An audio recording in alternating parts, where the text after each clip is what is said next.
Oh, you know what I love? Sports. I love sports. Sports. When It comes to Texas A&M. Where are you getting this information? Let me tell you. Welcome to TexAgs. It's here. It's time. There's always a buzz in the air when you hit this moment. He is a guy that has gotten better and better and better. He's just got that dog in him. We will develop men. We will graduate players, and we will win championships on the field. I think of him as this hawk. Before long, he's going to be swooping in on those quarterbacks. Coach Elko's my guy, right? Like, I love him. I love Michael Early. Like, I think Bucky's going to be incredible. It's football, man. And that's what Warriors do, and they don't want to sit out. And this is a real program. It's not fake. This is a real place. And if you want to be really good at football, this is a really good place to be. You know, if I'm betting on anybody, it's the Aggies.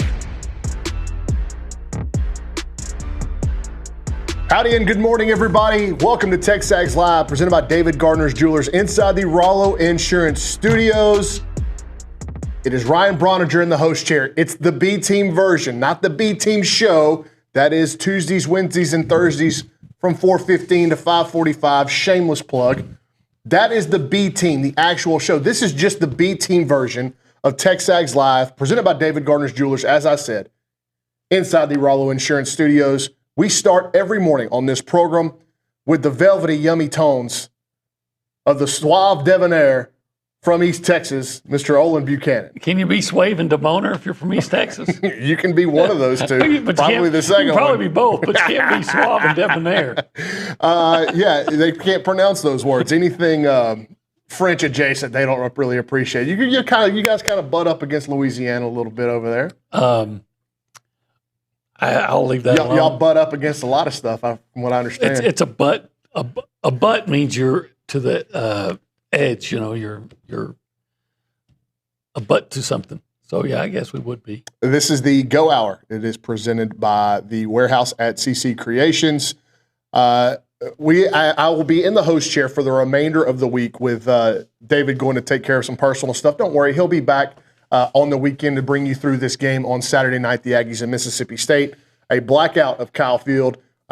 Capacity crowd expected. They were already selling or promoting standing room only seats yesterday. Really? And I think juniors hadn't even pulled their tickets yet or had just gotten done pulling their tickets. So we expect another raucous, rowdy atmosphere. It is so much fun in town when the Aggies are winning. And this team, I mean, there's a chance that this could be a really special season, but they got to take care of business every week. And, you know, Mississippi State just took Tennessee to overtime, dang near won that one. So they're better than the team I thought they would be coming into the season. Well, we're talking off air before the show started about, you know, this A&M team. You said the same thing, like this could be a special season. And I said, yeah, you're right, they could. You said there's not a team in the country where you don't think that A&M could beat them. Mm-hmm. And I said, on the flip side of that, there's probably 30 to 40 teams in the country who are like, they could beat A&M, and I think Mississippi State would be among that. I do. A&M has to go out and play well. They got to do the things. I think that last week showed just how good A&M is. When you go out and you commit 13 turnovers, 13 penalties. 13 turnovers would be quite 13 penalties. You miss 2 field goals. You have an interception that gifts your opponent a touchdown, and you still win. And not only that did you win. I know it was only a 6-point victory, but you dominated that game. An opponent that just a week before, people were talking about what a great win it was for Oklahoma to get by Auburn. So then, of course, it would stand to reason that it'd be just as great a win for Texas A&M, right? Yeah, and you brought up 2 good points there, and 2 things that I have on my rundown for this morning. Don't forget, if you want to call or interact with the show, text 979-693-1150, 979-693-1150. We'll put Caden Schwartner over there to work in the Angry Elephant News and Social Center. You brought up 2 good points. The SEC has a penalty problem first. There are 10 teams in this league that in penalties per game are ranked in the 100s. 10 teams in the SEC nationally are ranked 100 or lower, lower in penalties per game. That's crazy. You are killing, like the league is killing itself. I've always thought, and yet they can't find a penalty. They can't call a penalty up at Oklahoma that everybody knows is a penalty except the SEC official. What's funny is everybody talks about the differences between the Oklahoma win over Auburn and the A&M win over Auburn. I don't think they look anything like each other because, and here's my other point. On the other side of these weekends, and you have so many, the college football media space has grown so much. There's so many more voices now than there used to be.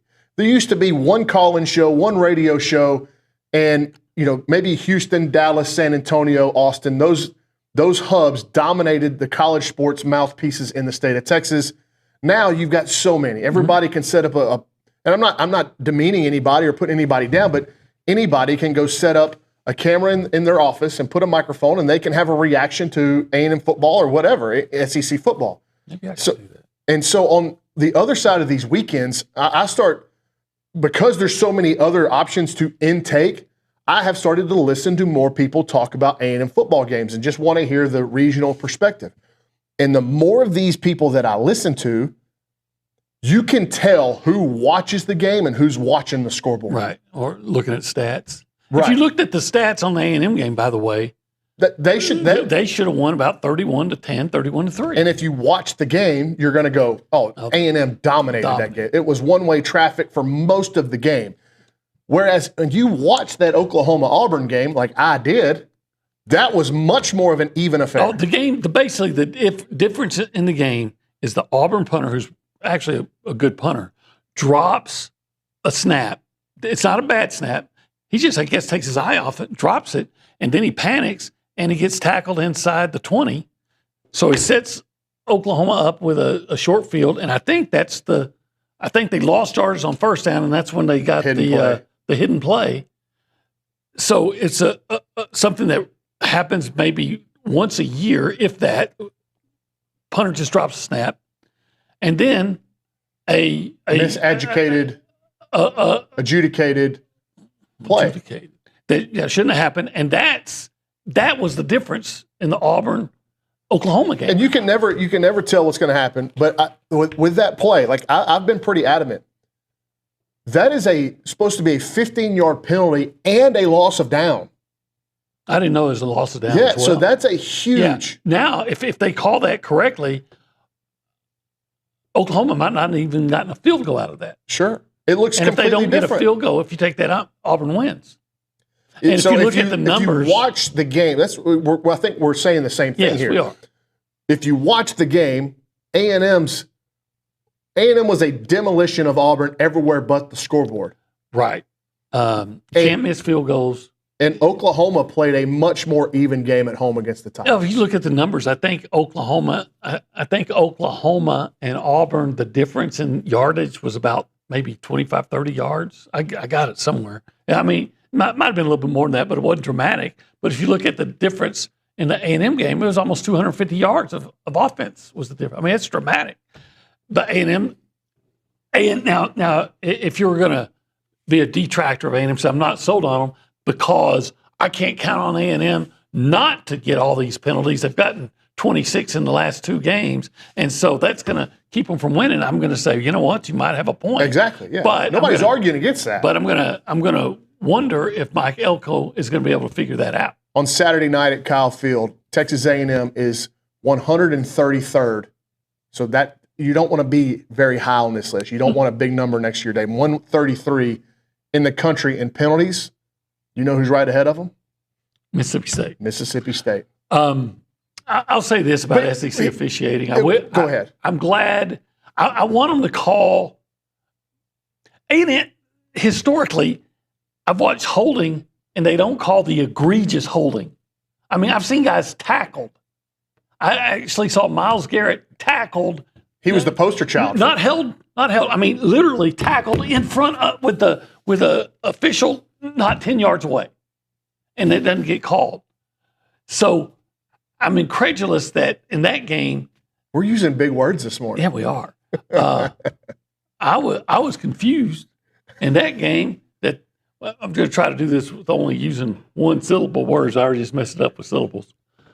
I was sad in that game that refs did not call or only called.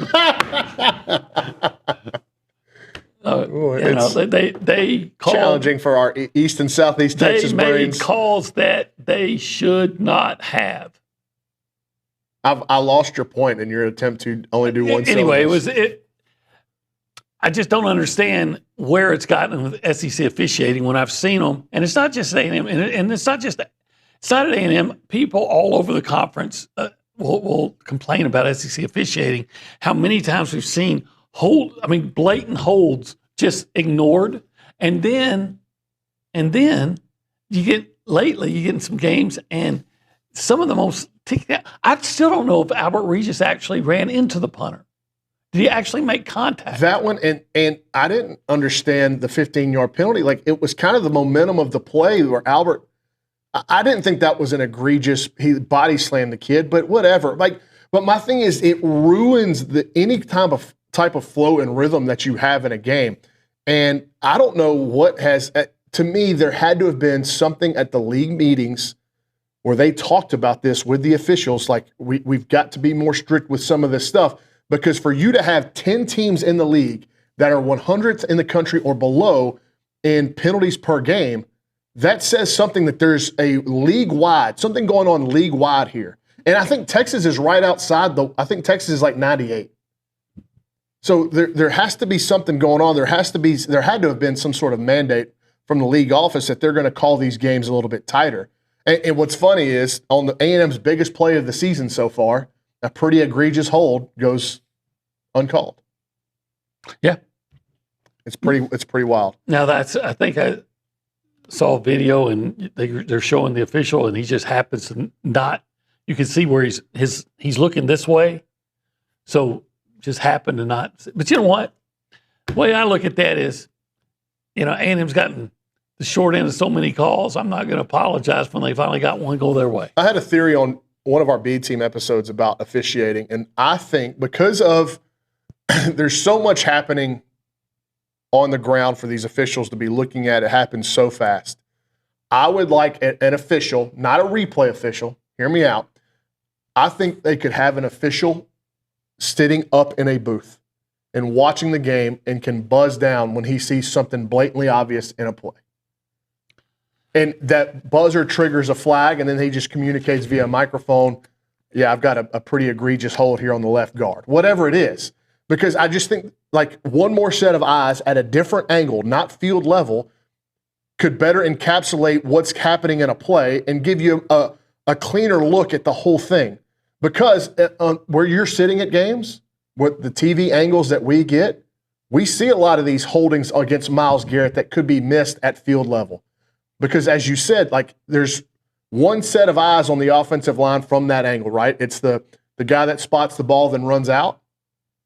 He's having to watch all of that. If you give him another set of eyes above him, I think you clear up the picture. When we're in the break, I'm going to go find that Myles Garrett play that I'm not. And it doesn't matter. You can't get closer to the action than this guy understand that. But if the goal is to get as much of it right as possible, I don't understand how having another set of eyes at a different angle could be detrimental to this. And another thing, we're going to slow down the game even more. Why isn't this is something for Greg Sankey, or I don't even know if you guys have ever meet with the head of officials? We have before. Why isn't we had to ask him if the horns down was going to be a penalty? Well, here's a better question. Why isn't the Oklahoma illegal player play reviewable? We have cameras everywhere now. If the goal is to get it right, and this is a blatant infraction against the rules, and it's a huge moment in the game, why isn't it reviewable? That I couldn't answer. So it goes back to, this is something that we saw in the baseball season. there was a play in a midweek game, and there was an SEC crew on the call. There was a tapper up the first baseline. The A&M pitcher fields the ball, clearly tags the runner as he's going by. Okay. No question he tags him. Okay. They call it safe on the field, no tag, and they could not go review it because the play happened in front of first base. That makes no sense. It makes zero sense. Why isn't every batted ball reviewable? Every element of every batted ball should be reviewable. So that's my deal. Is like, where are we putting the restrictions on what is reviewable and what isn't? Yeah, the reason why we have review is because there is human error prevalent in everything we do, and officiating games is no different. Why don't we just live with the human error? You could do that. I would prefer, because there's so much on the line, that you just get it right. And I understand you can't, in football, you can't review every element of every play. But if you have another set of eyes up high live, it might mitigate your necessity. Since you're to a do that. baseball guy, are you okay with the idea of having the computer call balls and strikes? I'm okay with it. I'm okay with it. So, anyway, we didn't really. We got off on a tangent. We got off on an officiating tangent, but I think it's noteworthy whenever you have the penalty issues that not just A&M's had. Auburn's got them. Mississippi State's got them. LSU's got them. Ole Miss won the game against LSU. They were penalized 14 times for like 114 yards. This league has a penalty problem, and I don't think that all of a sudden you're just going to course correct halfway through the year and they're going to send out memos saying, hey, we got to be less flag happy. There's been something mandated before the season, in my opinion, to make these games get called a little bit tighter. So we'll see. On the other side of the break, Bobby P rides again. You're listening to TexAgs Live, presented by David Gardner's Jewelers.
Everyone, David Nuno here to talk about our new partners with EventPipe.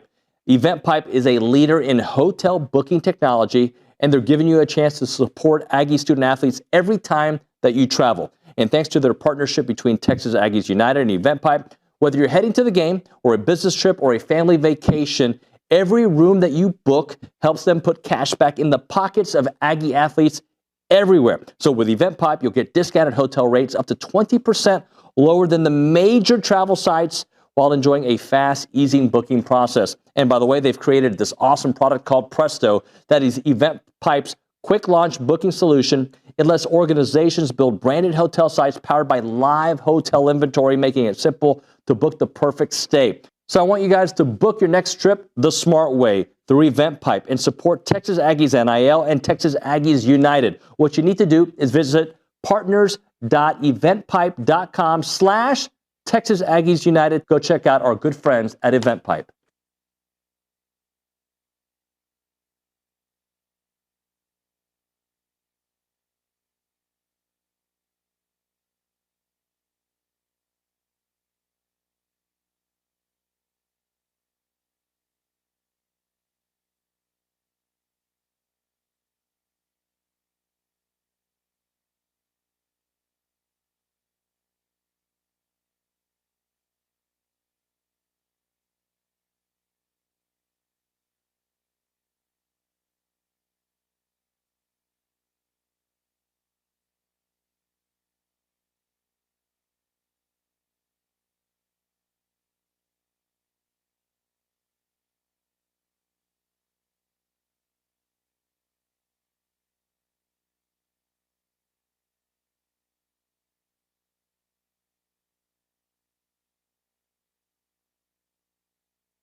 Sorry, Nick.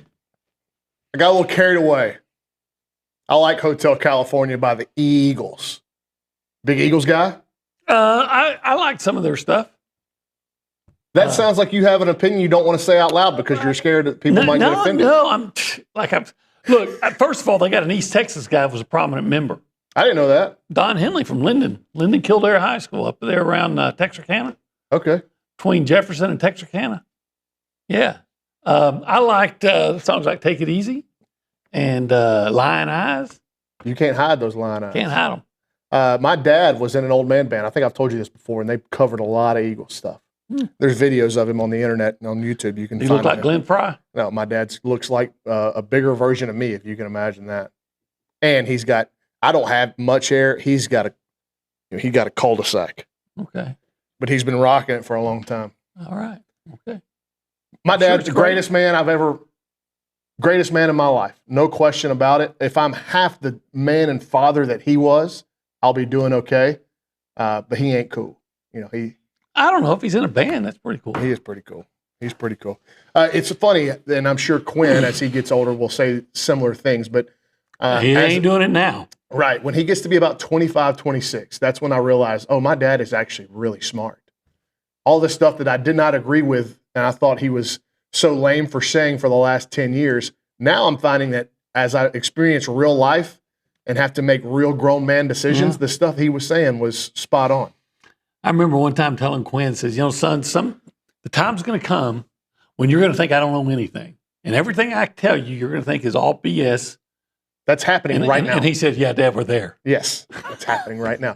When I promise you, once he gets out of school and he starts making a living and starts doing stuff on his own, he's going to go, man, he's actually right. 10 more months. 10 more months and he's off the payroll. Not that I'm counting.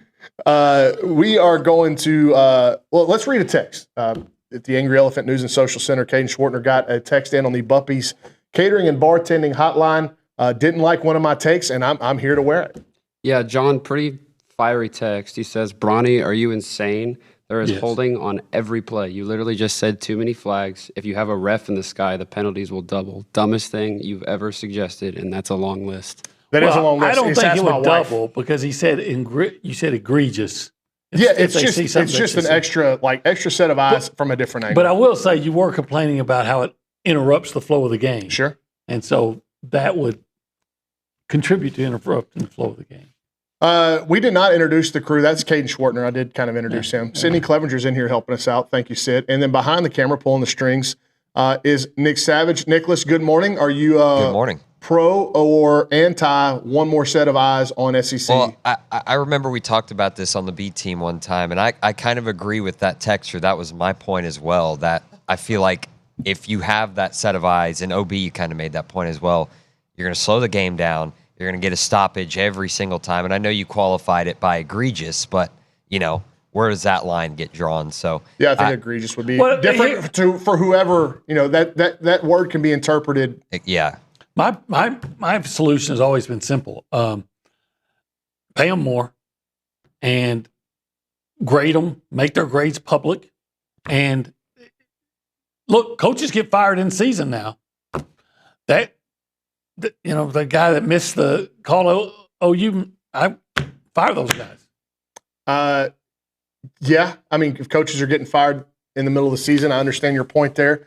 I've been pro, give them better training, give them better tools to be equipped to handle the week in, week out stresses of umpiring, officiating, adjudicating SEC games across all sports, because I know they have an issue in baseball. I would assume basketball is the same way. Although I don't hear as many complaints about SEC officiating in basketball as I do football and baseball. I've seen some bizarre calls. But there's too much on the line. Does the name Pat Adams ring a bell? Oh, yeah, I guess so.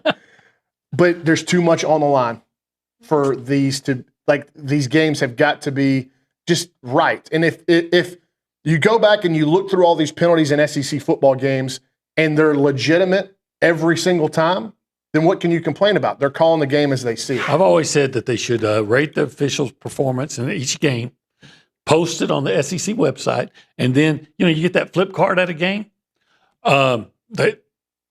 they judge that crew, they give them a grade, and on your flip card at that game, and even before, in the They'll game have notes, reports, yeah. they're going to tell you how this crew is graded, and you're going and going, oh my gosh. I think they would probably. It's not publicly available information, but understanding how much data and analytics are being used now across all sports. Like, I promise you that these SEC umpires, the guys behind the plate, going into a series, you know who's on the crew coming into your ballpark, and you have the data and analytics on how they call balls and strikes. No doubt. I got no doubt about that. It has to be something similar exist on the football side. I think there also has to be. Look, I would like to think that all the officials are completely professional and unbiased, but I would have to. You would have to say, if you got any ties to Texas A&M, you can't call an A&M game. And a big game's coming up, and we're going to put you on the crew to do the Texas game. Oh, wait, there's a guy from Texas A&M doing that. No, you can't do that game. There's some inherent conflict of interest there. To make sure, you're trying to avoid that. I want to make sure there's as little situations that can be questioned as possible. Well, this has been a bigger tangent of talking about officiating than I anticipated coming into the show this morning. Let's move on. But let's move. I wanted to move on because we're kind of up against a break.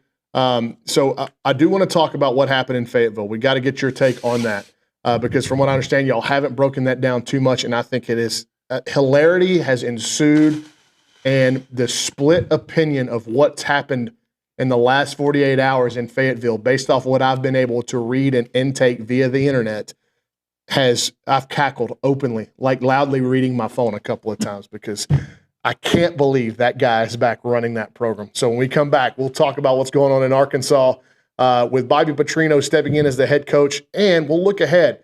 Is the ACC a one-bid league in the playoffs? There's a lot more football to be played to determine that. We're going to try to break that down here this morning on TexAgs Live, presented by David Gardner's Jewelers.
Hey everyone, it's David and Olin from the Holistic Planning Cool Zone. I like when we have the chairs here because I don't feel like I have to do this when we're talking about holistic planning. But they want you to know, TexAgs subscribers, they take care of the TexAgs subscribers. Oh, absolutely. Take care of everybody. They want to know that anybody who signs up by November 27, 2025 will receive this awesome offer. If the Aggies beat the Longhorns or win in Austin on November 28, 2025, clients will pay no management fees to Holistic Planning for the entire 2026 calendar year.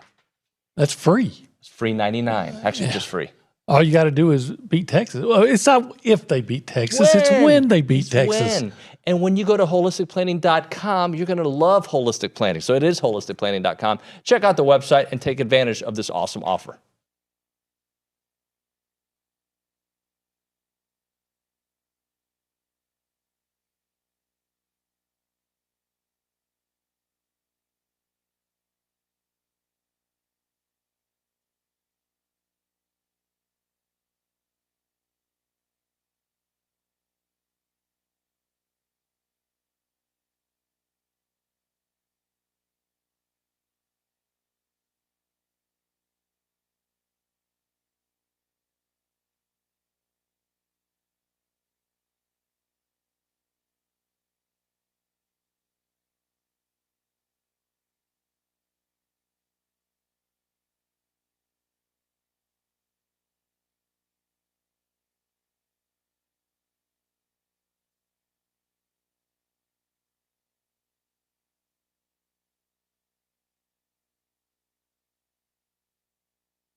A little rock music from the worst era of music, bringing you back.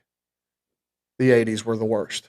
Pretty bad. 80s were the worst era of music, and you can't convince me otherwise. Ryan Brauninger and Olin Buchanan here at the desk inside the Rollo Insurance Studios. This TexAgs Live presented by David Gardner's Jewelers. Olin. Yeah. What is this? A hog? You riding your hog? Was a hog on a hog?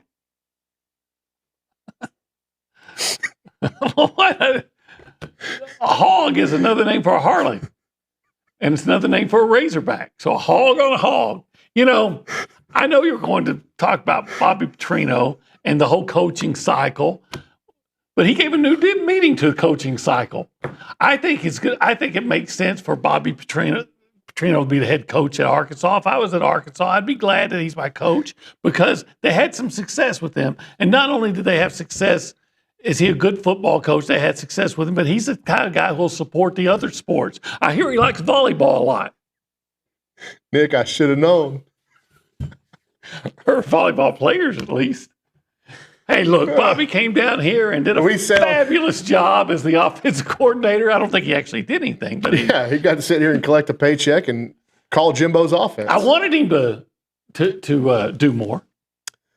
We had a little bit going yesterday on the B team about some of these Arkansas fans are tickled that he's back. And Richard said, yeah, there's probably a lot of people in Fayetteville that have been tickled. Look, he's a good football coach. You can't deny that. Well, hold on. Let's call this Arkansas winning 10 games a year. Let's call this what it was, though. Okay. This was a mutiny. This was a mutiny. It was a coup. It was a treacherous first mate aboard a ship that he saw was sinking. And you had to know, like, in the back of my mind, when Sam Pittman hired this guy to be his offensive coordinator, like, I'm going, he's going to angle to be the head coach there. He knows that Sam Pittman's on thin ice. So what are you doing, And guys Sam? that are built like Sam Pittman and myself, we don't do well on thin ice. Uh-huh. Yeah, I'm thinking, Sam, why are you hiring him? You know, because inevitably he is going to he's going to do something underhanded. Yes, and he's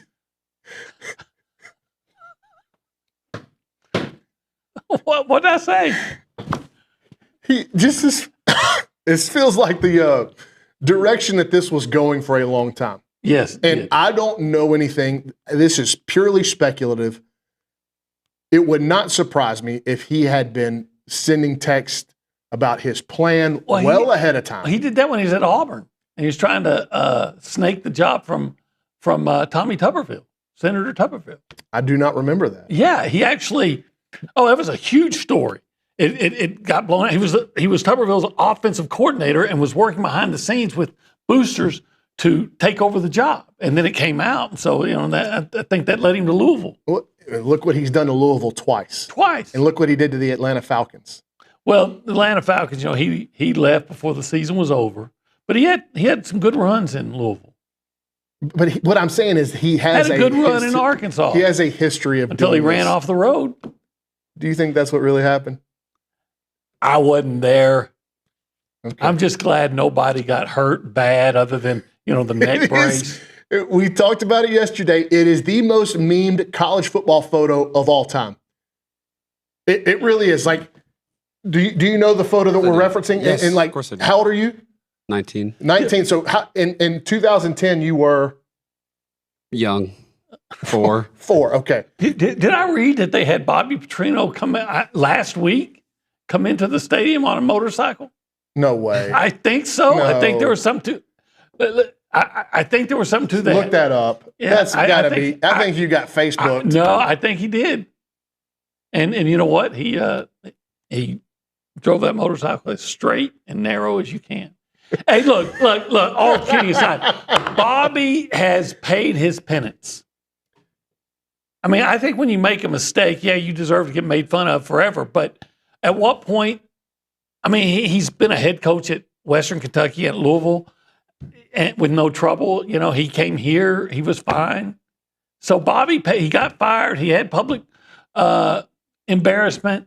That's been, 13 years now? Well, so, you could make it a good argument that Jimbo Fisher hiring him as the offensive coordinator allowed him this opportunity because he just got him back into the SEC and got him back into major college football. I can't believe it's like this is some sort of crazy loop that we're in, that he's now, again, the head coach at Arkansas after all that stuff that happened. You're right, in an era where Arkansas had been relevant for the first time in decades. Yeah. But the way it crashed and burned, literally and figuratively, was crazy. And it was the top story in college football. And I'll never forget it. He's sitting up there at that press conference with a neck brace on, bruised and bloody. He's got a Sugar Bowl hat on. And that is the photo that everybody remembers of this guy for eternity. Yeah. Yeah. It is, like I said, the most memed photo in college football history. But if you're in Arkansas and you've lived through the let's talk about that. Are you okay? Do you think this is the guy going forward for them? I think he's the short-term possible fix. Short-term. And then he starts punting defensive coaches left and right. And I know because he's smarter than Sam Pittman. Get rid of everybody around you that can take your job. Well, or I don't know why anybody in the defensive staff would get the head coaching job after what happened against the Notre Dame. Yeah, they've been awful on defense. Yeah, but now you've promoted an assistant defensive line coach to be the play caller. Oh no, I'm not.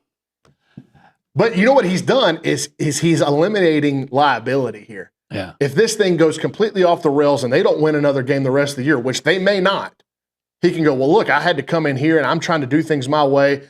And he will definitely take that head coaching job for way cheaper than anybody else. Who do you think is going to be the head coach at Arkansas for next season? I'll give you Bobby Petrino versus the field. The field. Okay, we're going to take the field. Okay. Are you going to take Bobby P? Yeah, I might. I think he's clearly angling for that. And Bud Elliott brought up a good point about it's not all that crazy because when you look what Arkansas, by the way, Hunter Yurachek going on that press conference and basically saying, we're broke.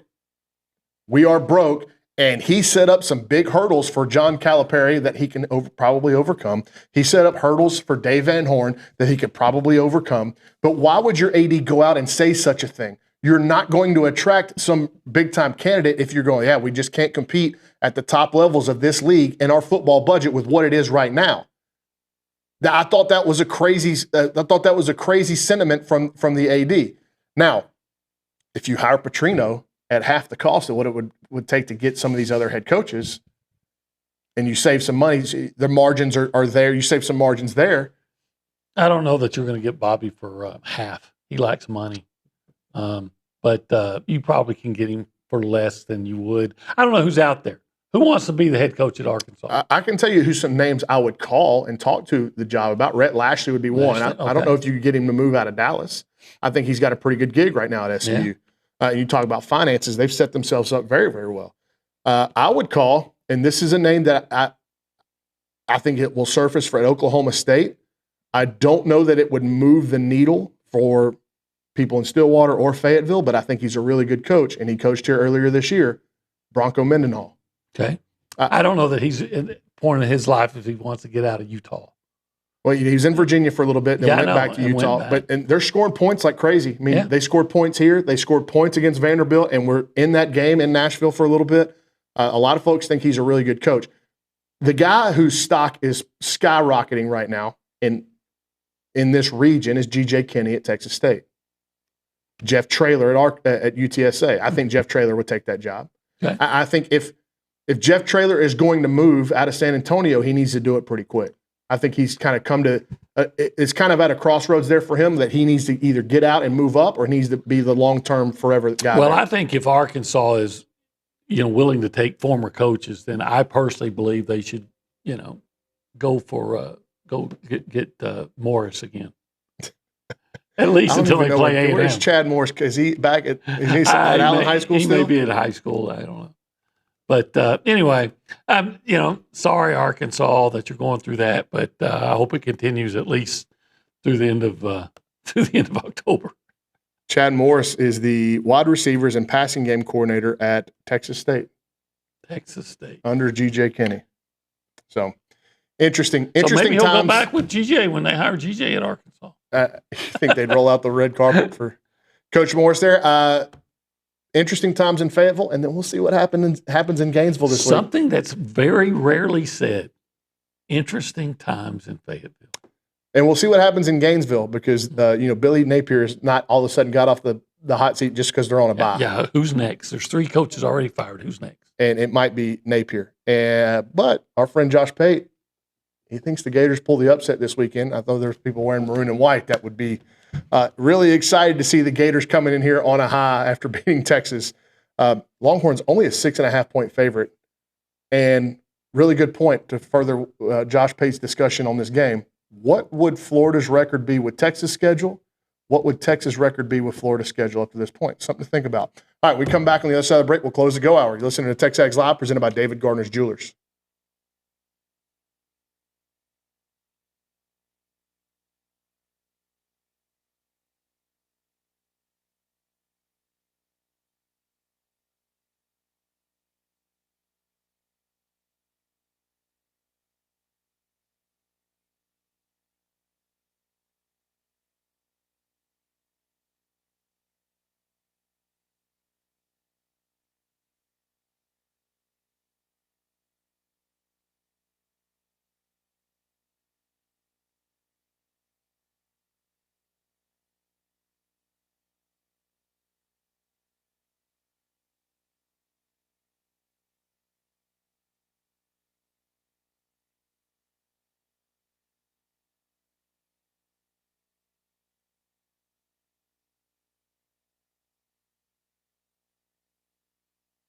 Everyone, David Nuno here for Allen Honda. Had a great conversation with them earlier today. John Allen's the owner. He's been here forever, and also their GM, Rusty Skinner, great guy. Wonderful conversation. They're super local. They're a family-owned dealership, not some massive auto group, and they treat their customers like family because they basically are family. They're Aggie alums. They love Aggie sports, and they've been serving the Brazos Valley with integrity, with passion, and commitment to excellence for over 50 years, which is very rare, by the way, for the independents because people trust them. And that's why they've been doing it for such a long time. Whether you're looking to buy, lease, or service your vehicle, you can count on them for transparent, no pressure experience that puts your needs first. And I can attest to it. Had a great conversation about my own situation with them. Their knowledgeable sales team will help you find the perfect Honda to fit your lifestyle, from fuel-efficient sedans to versatile SUVs. Leasing options are flexible and affordable, making it easy to drive the latest models with confidence. And when it comes to service, their certified technicians only use genuine Honda parts to keep your vehicle running at its best, whether it's routine maintenance for major repairs or whatever it may be. And we know that trust isn't given, it is earned, and that's why generations of local drivers right here in the Brazos Valley and Bryan College Station keep coming back to Allen Honda. As part of the community with Aggie spirit in their hearts, they are here to make everyone's visit wonderful. So visit their showroom or their service lane and find friendly, efficient, and memorable situations when you go to Allen Honda. Come see why so many College Station and Bryan drivers choose Allen Honda for their automotive needs, and remember, gig 'em.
All right, final segment of the Go Hour on a Wednesday edition of TexAgs Live, presented by David Gardner's Jewelers inside the Rollo Insurance Studio. We're going to go over to the Angry Elephant News and Social Center. Caden Schwartner has an interesting stat from Marcel Reed, and we're going to kind of kick that over to OB and let him marinate on his top 5 QBs currently in the SEC.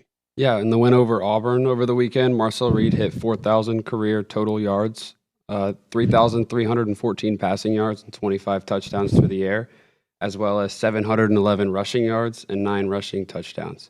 So he's the second fastest Aggie to reach 4,000 total offensive yards in Texas A&M history, behind only Johnny Manziel. So, OB, with that in mind, let's power rank some of these SEC quarterbacks. You have a top 5 in mind. Well, you know what? Look, I realize before I say this, I'm going to be accused of homerism and being provincial and all this. I'm going to put Marcel Reed 1. You know why? You tell me when's the bad game he's had. And he had 360 yards and that touchdown against Notre Dame. And to me, that says a lot. And on top of that, what he's had, about 10 touchdown passes, 9. And I think Marcel has played more solid to good defenses or better teams than most. I'm impressed, like everybody else, with Trinidad Chambliss. Okay, I'm impressed with him. But okay, had a good game against LSU. He did, and I keep hearing how good the LSU defense is, and it probably is. But all those LSU numbers are put up against teams that can't move the ball. You know, he had a good outing in relief against Kentucky, and then he lit up Tulane. That's why I'm trying Tulane. That's why I'm trying to get it. Tulane is a respectable group of 5 team. Okay, but I'm talking about what I wouldn't have him ahead of. I wouldn't have him ahead of Marcel yet. There's one name that you're missing that I would. Ty Simpson? Incorrect. Diego Pavia. Diego Pavia. I was going to love Diego Pavia. I do. Same kind of same thing though. What's the big win for Diego Pavia? Well, I don't know that he doesn't have a big win like A&M does at Notre Dame, but he's got a lot of pretty good wins. Well, here's 177 passing yards against South Carolina, 193 against Virginia Tech. 245 Georgia State, 275 Charleston Southern, and then a nice game against Utah State. All I'm saying is, show me before I'm going to say you're the best quarterback. You've got to do it, in my opinion, against somebody of real substance. You could say that. Trinidad Chambliss did it against LSU, and I won't necessarily disagree with Ty that. Simpson? Ty Simpson, he would be high on my list. What Ty Simpson doesn't have to me is that his best game, obviously, was against Georgia, not statistically. He had 382 against Wisconsin. I say, so what? To me, Wisconsin this year, 382 against them is like when Nick Starkel had 450 against New Mexico, right? It just, so what? A lot of teams are going to do that. 276 and 2 touchdowns against Georgia. I think he's been very impressive, but that's his high water mark. He had a huge game against Louisiana Monroe. He was just okay in that loss to Florida State. His high water mark is Georgia. In my opinion, Marcel's high water mark, which is the game 360 again, and 2 touchdowns against Notre Dame. In my opinion, that's more impressive. And then John Mateer. John Mateer, he hasn't not played yet. So based off his track record, he's going to miss some games. Or there's talk about him coming back after their Kent State game to play against Texas. John Mateer and Marcel would be 1A, 1B, and I'd have Trinidad Chambliss and Diego Pavia 2A, 2B. What's John Mateer's high water mark game? Michigan? Probably Michigan, yeah. Okay, 270 yards, 1 touchdown, 1 interception. Nice. I also led him in rushing, I believe. Okay, but I'm going to say nice. That's a nice game. 74 yards rushing and 2 touchdowns in that game. Oh, we got to get out of here. Thanks, OP. All right, a lot more to get to. A lot of guests on the other side. TexAgs Live. We keep on rolling on a Wednesday morning, presented by David Gardner's Jewelers.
All right, welcome back to TexAgs Live, presented by David Gardner's Jewelers. I'm Ryan Brauninger inside the Rollo Insurance Studios. We're kicking off our 9 o'clock hour on this Wednesday morning, as we often do, with our great friend of the program down there in the city of Houston, Houston Texans sideline reporter, footballtakeover.com's Mr. John Harris on the Buppy's Catering and Bartending Hotline.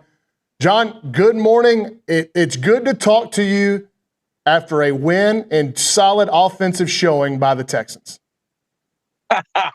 Yes, it actually is. Man, I thought you guys were playing like an homage to me with little Margaritaville, because I now live down in Galveston. So I'm navigating the island this morning to get into Houston. But, yeah, it was good.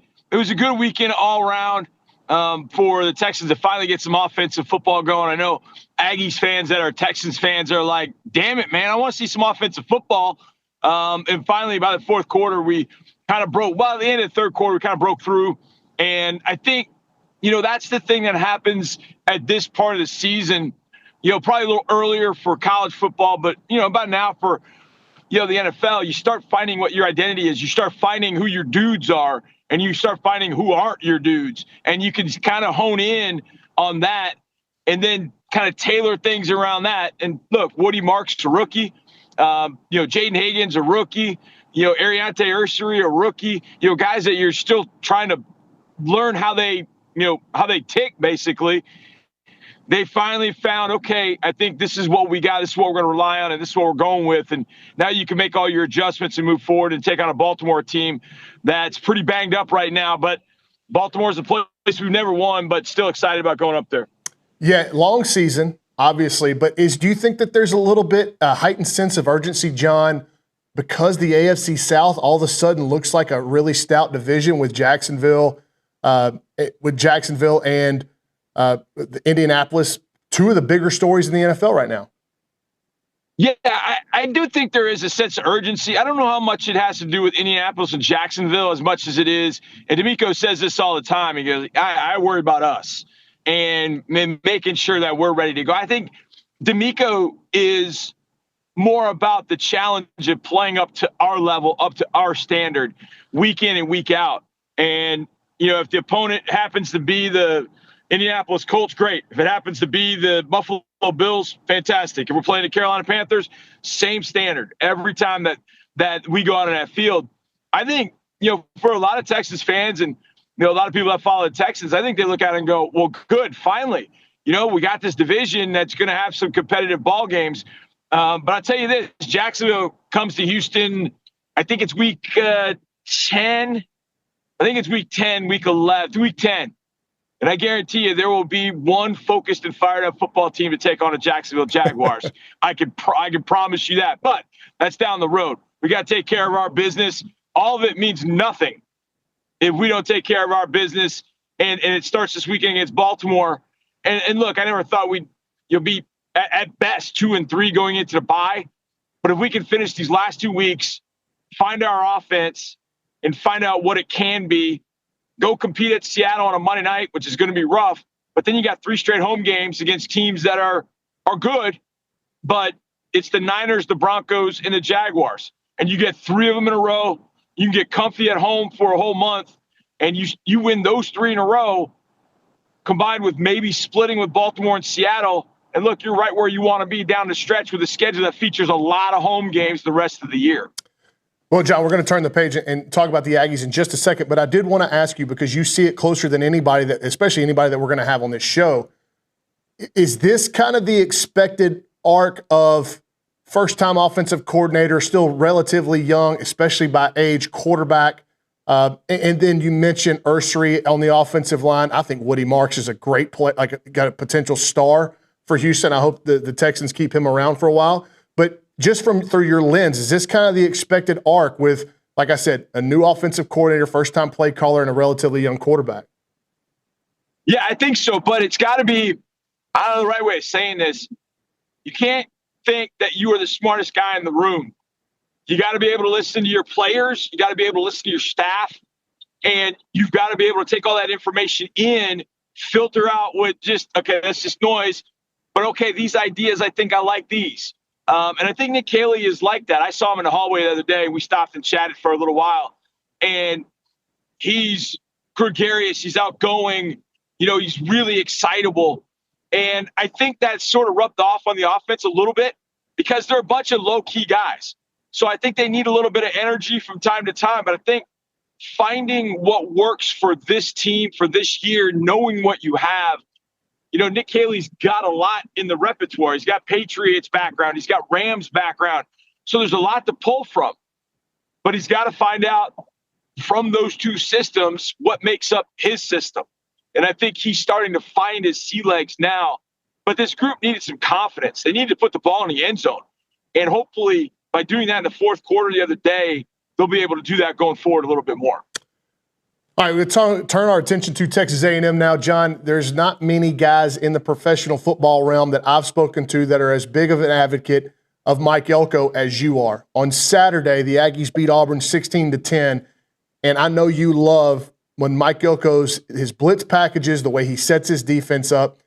That was on full display against an Auburn team, and let's be honest, they had Hugh Freeze and Jackson Arnold. Their heads were spinning because A&M was the pressure, the looks, just what they were able to do in the front seven, sound-wise in their gap run schemes, but also creating pressures and exotic looks. And then you put all of that on tape going forward for the rest of the SEC to have to prepare for. I got to imagine when you're watching that A&M defensive performance on Saturday, John, you're going, this is vintage Mike Elko. Yeah, and it felt very vintage Wrecking Crew also.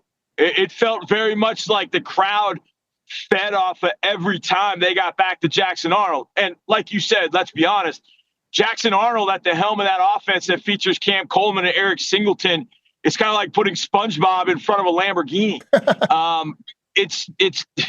I don't know what has happened with Jackson Arnold. And Ryan, you know the recruiting game as much as anybody. Like Jackson Arnold was thought to be it. I mean, he was, Vince Young, Johnny Manziel, and Baker Mayfield all rolled into one, and he was going to go to Oklahoma and win 8 national championships in 3 years. And then he gets to Oklahoma, and he looked shell-shocked. He looked like a guy that had never thrown a football. And I say all that to say that there might be quarterbacks they face that with some time to prepare for some of the packages that they'll see from A&M, they might be able to find some things and dial up some things like, oh, hey, I know this is an overload blitz here. Let's check out of this and let's go over here. Now, there aren't a lot of quarterbacks and offenses that will be able to do that. But it's a little bit of a gift in a sense that it's Jackson Arnold who has really, to me, has really struggled. Oklahoma sacked him 10 times. And I don't know that Oklahoma threw a ton of blitz that I can remember. I was on the road kind of watching it intermittently, but I just remember Xavier Chaplin, who everybody thought was going to be the next coming at left tackle, was getting roasted. And he had all kinds of problems the other day. He had problems with Cassius. I love when a defense gets exotic. I love that. I don't know why. I mean, I've always been kind of a proponent of, keep it simple, stupid, like do the things you do well. But when a defense starts with its sim pressures and, hey, we look like we're bringing 4 over here, but really we're bringing 2 over here. Or we're showing 4 over here, and you think, no, they're dropping out. They've been dropping out all game, and all of a sudden here, all 4 are rushing the quarterback, and they've slid the protection the other way, and 2 can get to the quarterback easily. There's so many things I love about exotic pressures. You got to be able to play coverage behind it. And I think that A&M's got the defensive backs to play behind all that coverage, whether it's man or whether they're running some blitz zone. I love when you can blitz and still play zone behind it. I just love that look. So I loved what they were able to do. That felt very vintage Wrecking Crew to me watching it. And just also to finish it, when Marcel makes that throw and it's tipped and it's high, I'm like, oh God, no. Now you're another flukish play away from losing this game, and you have physically dominated. I mean, it was just now I'm chewing my fingernails like, God dang it, I can't believe this. Luckily, the defense was on one. They will continue to stay on one. And as I've watched the SEC, Ryan, and I think about who's on A&M's schedule, when I think about the defense playing at that level, I'm not totally sure who it is that really pushes them to the brink. Honestly, when they've got that 3-game road stretch that when you look at it now, you're like, I don't know. I thought LSU was going to have a really good offense, but that thing's a mess in LSU. I mean, it is a mess, and they got all kinds of talent. I don't know what Joe Sloan and those guys are doing, but, I mean, Ole Miss got after that. I mean, the one touchdown they had was a fluke, tip drill touchdown, and they got all kinds of talent. I don't know if that ever gets right at LSU. Arkansas is a complete mess. So that 3-game stretch, when you looked at it and went, okay, it's going to be really tough. Now you look at it and go, man, the way this defense is playing, I don't know. We got a shot. Now, the offense was not tremendous the other day, made its mistakes, but The way they run the football, they can take over a game running the ball the way that they do, adding in a few more Marcel runs. But I just love the way this team is playing now. I love the identity that they've created under Mike Elko. And to me, Ryan, if I'm an Aggie, I love that identity because that seems to speak to us. It's not a bunch of flashiness, and it is physical. We will beat you down every single week. And I always felt that, growing up with the Wrecking Crew, like Aggies loved that. They loved that physical, we're going to dominate you. We're going to rip off Andre Ware's helmet in 1989. Like, that's the way we play. That's us. That's the Aggies. And I feel like this identity fits that much more than any other coach or scheme or whatever that they've had. I feel like what they're doing now really fits them very well, and I love the way they're playing. Yeah, and I think you hit the nail on the head there. And what's interesting about this offense, John, is you run for 207 against an Auburn defense that hadn't allowed hardly anything in the running game. Then you pass for 207, so there's some balance there. You are fantastic from 30 to 30. Everybody that has analyzed this game said that should have been a comfortable 3-touchdown plus win for Texas A&M. But I want to go back to what you said about the team and the culture and just the identity of the ball club. What I love about Colin Klein is in the teeth of an Auburn front seven that's got real NFL talent on it, and you know that. They were able to pound Le'Veon Moss for 130-plus yards. They accrued, like I said, over 200 yards rushing. So with what Colin Klein has done with this offense, like, it's powerful and it can run behind the tackles and it can gash you in the run game, but he also has some really creative elements to it that have shined a little bit brighter against UTSA, Utah State, and especially against Notre Dame. Now, he's got the weapons, he's got the pieces, the ingredients to the recipe to do all that, but there's some underlying tones of real creativity to go along with this power run game. And I think it's interesting, Ryan, I'm glad you brought up Colin Klein because he was kind of, ruminating in my head. When people think about, Colin Klein is the offensive coordinator, the first thing I think about is, they're going to run like 25 quarterback powers because that's what he used to do at Kansas State. It's so interesting to me how narratives get written on coaches because of how they played and what they did as a player. And I think that, in a sense, is kind of the way that people thought Colin Klein would be, and especially with a quarterback like Marcel. Like, oh, man, here goes power read, 20 times a game. And instead, it is a versatile, flexible offense that can beat you in so many different ways. And that's what I said last week, going to Notre Dame and winning that game. And look, I know Notre Dame was 0-2 after that. That's still a really good football team. I think Arkansas found that out. That's a good Notre Dame football team. And you went and put 41 up on them in South Bend, and you did it having to throw the ball a ton because you're kind of trudging uphill all game. You had to rely on Craver to have a huge game. There's going to be a game where you're going to have to rely on KC. But those two receivers kind of change everything. I think the tight ends are really good and useful for what Colin wants to do. But it feels like in year two, Colin went to a different chapter in his book and just said, chapter one, that's fine. Quarterback read, run ball, whatever. Watch this. I feel that's the one thing to me about this team is that they have the horses, but we've seen A&M with horses before, and the offense kind of going, Jimbo on the sideline with his 18,000 Waffle House menus, like trying to figure out what the next play is. And Colin Klein calls the next play, and it looks totally different from the play before it, and the play before that, and the play before that. And now defenses are like, damn. I mean, Crawford and Falk, the two edge guys for Auburn, are probably going to be first rounders. I mean, Crawford's been a revelation. I mean, he's been outstanding. Falk is the guy everybody knew about. But they stuck it down their throat for 200 plus in the run game alone. So that tells you what I think this offense is capable of.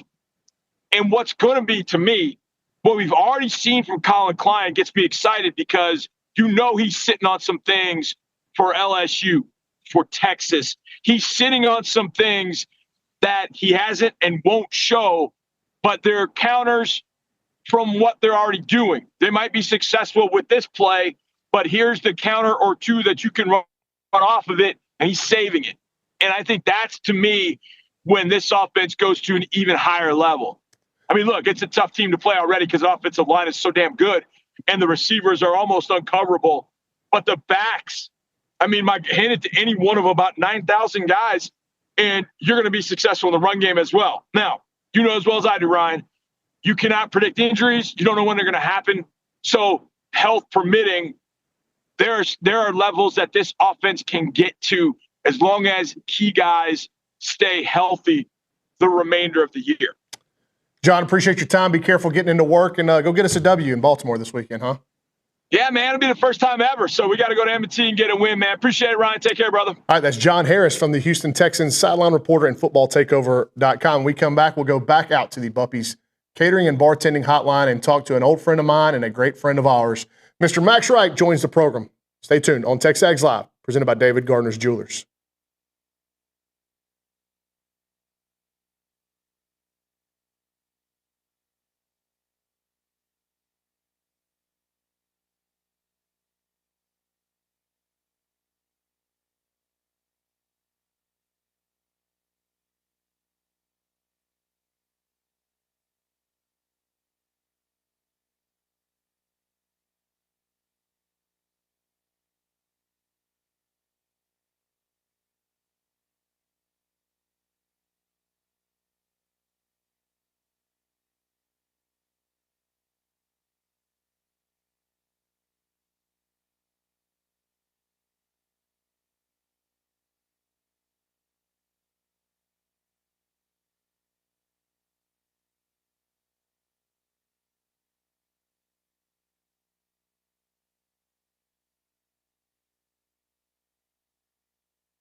All right, rolling right along on a Wednesday morning, headed toward the bottom of the 9 o'clock hour. I'm Ryan Brauninger in the host chair for the next 3 days on TexAgs Live, presented by David Gardner's Jewelers, inside the Rollo Insurance Studios. And boy, does it put a smile on my face to see this guy on the other side of the camera. We're going out to the Buffy's Catering and Bartending Hotline. Talk to Max Wright, now a grown man, but I got to get to know Max whenever he was 13 to 14 years old. Covered you very closely in recruiting. Saw you at the UTSA game, and a married man now with a big boy job. I'm so proud of you, dude. Welcome into the show. Man, appreciate it, Bronny. Feels like a full circle, dude. Yeah, old times, right? Yeah, absolutely. All the way back from the Texas 12 days for baseball, and then Katy Taylor High School and all the recruiting stuff involved with that. So, man, I'm excited to be back on the show with you. It's a fun time. Little did you know when you committed and signed with Texas A&M, maybe you did, you pretty heady guy, but little did you know that now you are – like you're all in for the rest of your life. You're all in on this A&M stuff, and you're all in on this A&M team. Just want to get your perspective to start this thing off. 16-10 over Auburn. Scoreline really flattered the Tigers. A&M was by far the better team. We've talked about that a lot. But whenever you're in these games, and it just feels like you need one more play to get you over the hump, to extend this margin to a deficit that Auburn cannot come back from. Is there a lot of good learning that can come from a game like this? Like, how do you think Coach Elko addressed the team afterward? Yeah, I think Elko was kind of on the same page as what I saw during that game. Was, man, we found every single way to shoot ourselves in the foot. I mean, with the penalties and with just mistakes on drives, on crucial shot plays or on plays that were explosive for the offense, we would bring ourselves back. And, obviously momentum in those moments is huge. So I think you're exactly right there with your assessment of, the score really flattered Auburn, but A&M was dominant that entire game and they were in control. I think Elko's biggest addressed thing this week with the offense in particular is we have to be more disciplined. And, granted, there were some ticky-tack fouls or penalties that were called in that game. We have to do everything that we can to not let the referees become any part of the ball game. You just can't let that be something that's going to hold back your offense from scoring points. But I thought the defense, though, looked phenomenal, and that was the most exciting takeaway from this weekend. Man, they looked great. They got after the quarterback. Torian York is an incredible ball player, man. That guy's just grown and matured so much in his game and in his craft. I think he took a huge step this past week to really solidify himself as one of the better linebackers, I think, in the SEC. Yeah, and then in the run game, offensively, you talked about these kind of ticky-tack fouls. I think anything that the most thing you can clean up is the pre and post snap stuff. I mean, that's just discipline, right? Once the ball snapped, you've been there. There's certain things that just happen within the flow of the game. You're going to get holding calls, that kind of thing. Still, they ran for 207 against an Auburn defensive front with first-round players and a lot of NFL players. To me, the most encouraging aspect of the offensive performance. 100%. Yeah, the rushing game, man, I thought Le'Veon Moss looked like he kind of took a step to get back into what we saw last year with his midseason form, which was really encouraging. I know, coming back with a big knee injury like that and trying to get back in to fit all the hype that's been put around him, it was really encouraging to see him run the ball so well. And I think you're absolutely right. People don't realize that Auburn defensive line, just like you said, is a ton of talent. And those guys are big. I was actually at the game on Saturday getting to see them in person. I think that'll be one of the more physical defensive fronts, in the SEC, and they're going to play games like that, I think, all throughout the season, just because they're so physically imposing up front defensively that they're going to be a hard team to run the ball against for a lot of teams. But I mean, I thought the fact that our offensive line was able to get as much movement as they were off the ball, they were able to establish dominance in the front for Le'Veon and obviously Amari and Ruben to be able to put up over 200 yards against that defense. Man, I was fired up for him. I think.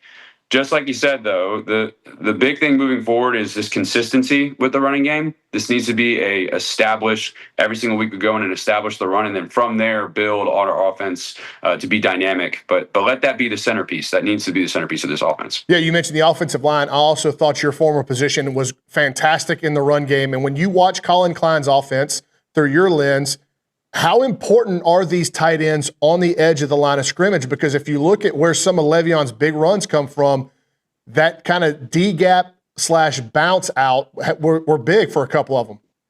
Absolutely. Yeah. I think especially with our rushing attack being so prominent in this offense and defense is knowing that, you have to be able to have a tight end in the box who can actually be a genuine run attacking threat. One of the things that we talk about is if it's a 6v6 matchup as tight ends, we love that. If we can go one-on-one with all of our guys versus their guys, we think that we're confident enough to beat them. And that's what you have to be able to do to win, go and compete against guys who are used to fighting off offensive linemen. So if as a tight end, you can make an impact in the running game, cover guys up, and knock guys off the ball, it's a whole new benefit for the offense to really focus the run game, to be able to allow your guys to bounce around and just not get shredded off easy as you'll see for some other tight ends in the SEC maybe don't block as well. So it's a huge benefit for teams to have, and people don't realize it until they don't have it. So I think you're exactly right. It's a big plus for the offense to see that those guys are blocking so well. You have a unique perspective because you spent about half of your career on each side of the ball. And the front half of your career, you were a defensive lineman with Mike Elko as your defensive coordinator. On Saturday, that looked like vintage Mike Elko defense. The looks that he was presenting Auburn had Hugh Freeze and Jackson Arnold in a blender. When you're watching that game, did you get that same feel like, hey, Coach Elko's in his bag right here? Yeah, I absolutely did. Coach Elko, whenever he came to A&M, everyone knew him as one of the more dynamic play callers and dynamic play setup guys in all of college football. I think one of the things that I always appreciated about him was he would always look for ways to exploit the offense in that week. So even if he was introducing some new schemes, they were all based around his base defense. But it almost felt like for offenses going against him that they were totally new looks. So he's masterful whenever it comes to going back and studying film of offenses for defensive looks that they struggle with. How can we use certain talented guys in our defensive front to create mismatches? Obviously, Cassius Howell is a phenomenal athlete up front, but getting to see some of the younger guys step in and make big plays as well. Deion Hayes making the game-winning sack at the end of the game. Damian Sanford and some of those guys stepping up.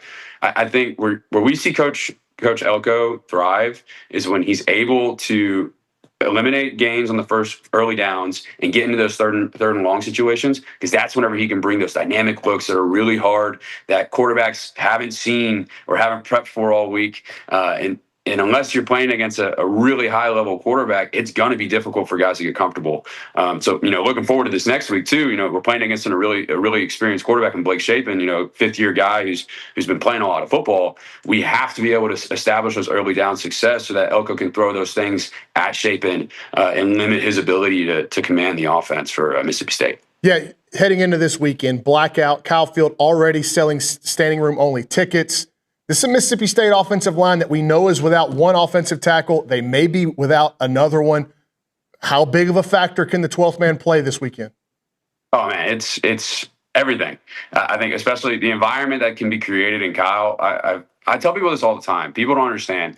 I've gotten to play in a lot of stadiums, and a lot of stadiums that people consider to be on par with Kyle Field. And as the visiting team going into other games where it's supposed to be super loud and super chaotic, it never compares, man. You cannot prepare for the environment, and everyone wants to try and, put down the impact that the 12th man has as an opposing team coming in, but it's feelable. You can come into the stadium and it's just a different type of level of excitement.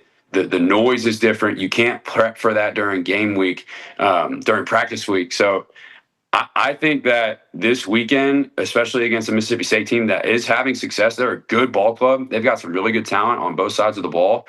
I think if we can impact their overall efficiency on offense with, self-inflicted penalties against themselves, with false starts, and with any type of delay of games or anything that the 12th man actually can cause, it's going to be a big factor in our team's success. And I'm really excited to see the environment. I'm going to be there on Saturday. Going to be blacked out and everything too. So it's going to be an incredible atmosphere, and I'm excited to see the Aggies go out and win it. You're the man, Max. I appreciate you, buddy.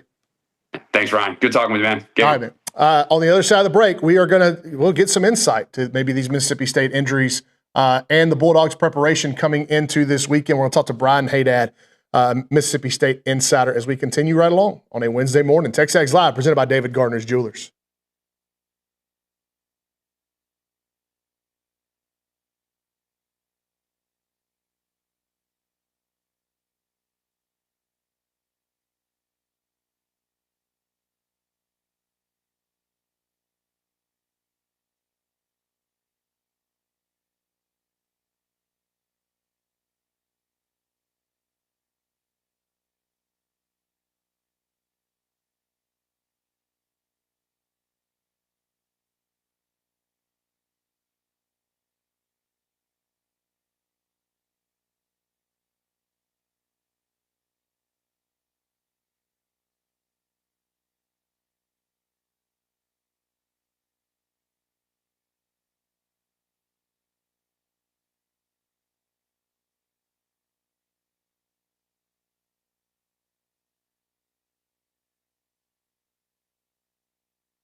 All right, we continue on at 9 o'clock hour on a Wednesday on TexAgs Live. We're going back out to the Buppy's Catering and Bartending Hotline. We're going to talk to Brian Hadad, a Mississippi State insider of Sports Talk Mississippi, a guy that we have built quite the relationship with as our go-to man in Stark Vegas. Brian, thank you for the time. Good morning. Good to be on with you, man. How are you? I'm okay. Getting ready for this event that we're going to have, because that's what it's turned into over here in College Station with Operation Blackout and just, I guess, the ascending hype for this game with Mississippi State. I want to talk to you about the Bulldogs. Year 2 of Jeff Lebby, already doubled your year total, has gone past the over-under set by Vegas in the preseason. Disappointing, no doubt, coming off an overtime loss to Tennessee, but the mood in Starkville's got to be much improved. Oh, yeah, 100%. You know, I think there is still some – I don't know how to – I don't know if the buy-in is at 100%, but I would say it's in the high 90s. They do want to see him. You know, State has lost, I think, 13 straight SEC games. That goes back, you know, a year before with Zach Arnett and Greg Knox, who was the interim. But they would like to see him get off the schneid there and get an SEC win. But there's just no doubt that he has upgraded this program. He's enhanced the talent. He's got it going in the right direction. They're just ready to see that big win, which they were on the verge of getting a week ago, and we'll see if they can do that this weekend in College Station. Well, the offense has taken strides in the right direction, clearly, and they've done it behind a pair of Texans in wide receiver, Brennan Thompson and Anthony Evans. Blake Shapen spent some time up the Brazos River from here at Baylor. But the biggest story has been the running game. Fluff Bothwell, Davon Booth. How have you seen them kind of not overhaul the offense, because it's still Jeff Lebby's offense, but just inserting these types of players, what has it provided? You know, a year ago, State really was decent running the football in the second half of the season. In the first half of the season, they were just miserable. They could not run on anybody, and it was a reason they lost the game in Arizona State, big reason why they were blown out by Toledo last year. This year, you know, Devon Booth coming back, and then the addition of Fluff Bothwell from South Alabama, you know, that's the Lebby offense at its core. And I think a lot of people think that they see the offense, they're like, oh, it's this passing first offense. They want to throw the ball down the field. Jeff Lebby is a former offensive lineman. I mean, he loves to run the football, and that's what his offense is kind of predicated around. Booth and Bothwell have been really good. They've complemented each other well. I think Bothwell has pulled ahead as that starting tailback now these past 2 weeks, going over 100 yards. But Booth, I mean, he had a 62-yard touchdown taken off the board by a holding penalty. He would have been over 100 yards as well. They've both been really good. It's more about State's offensive line. You know, they've had some injuries there. They haven't been consistent this season. If the line blocks for those guys, though, they're plenty talented. They can get the yards.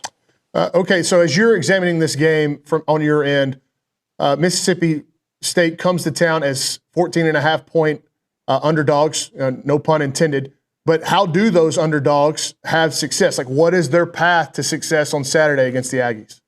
Yeah, and State, by the way, you mentioned the line. I think State's covered at least 5 in a row. They've been really good against the spread. So if you're talking about placing a bet, I think State will probably cover again. I think this will be a closer game than that, although I would think the Aggies would win.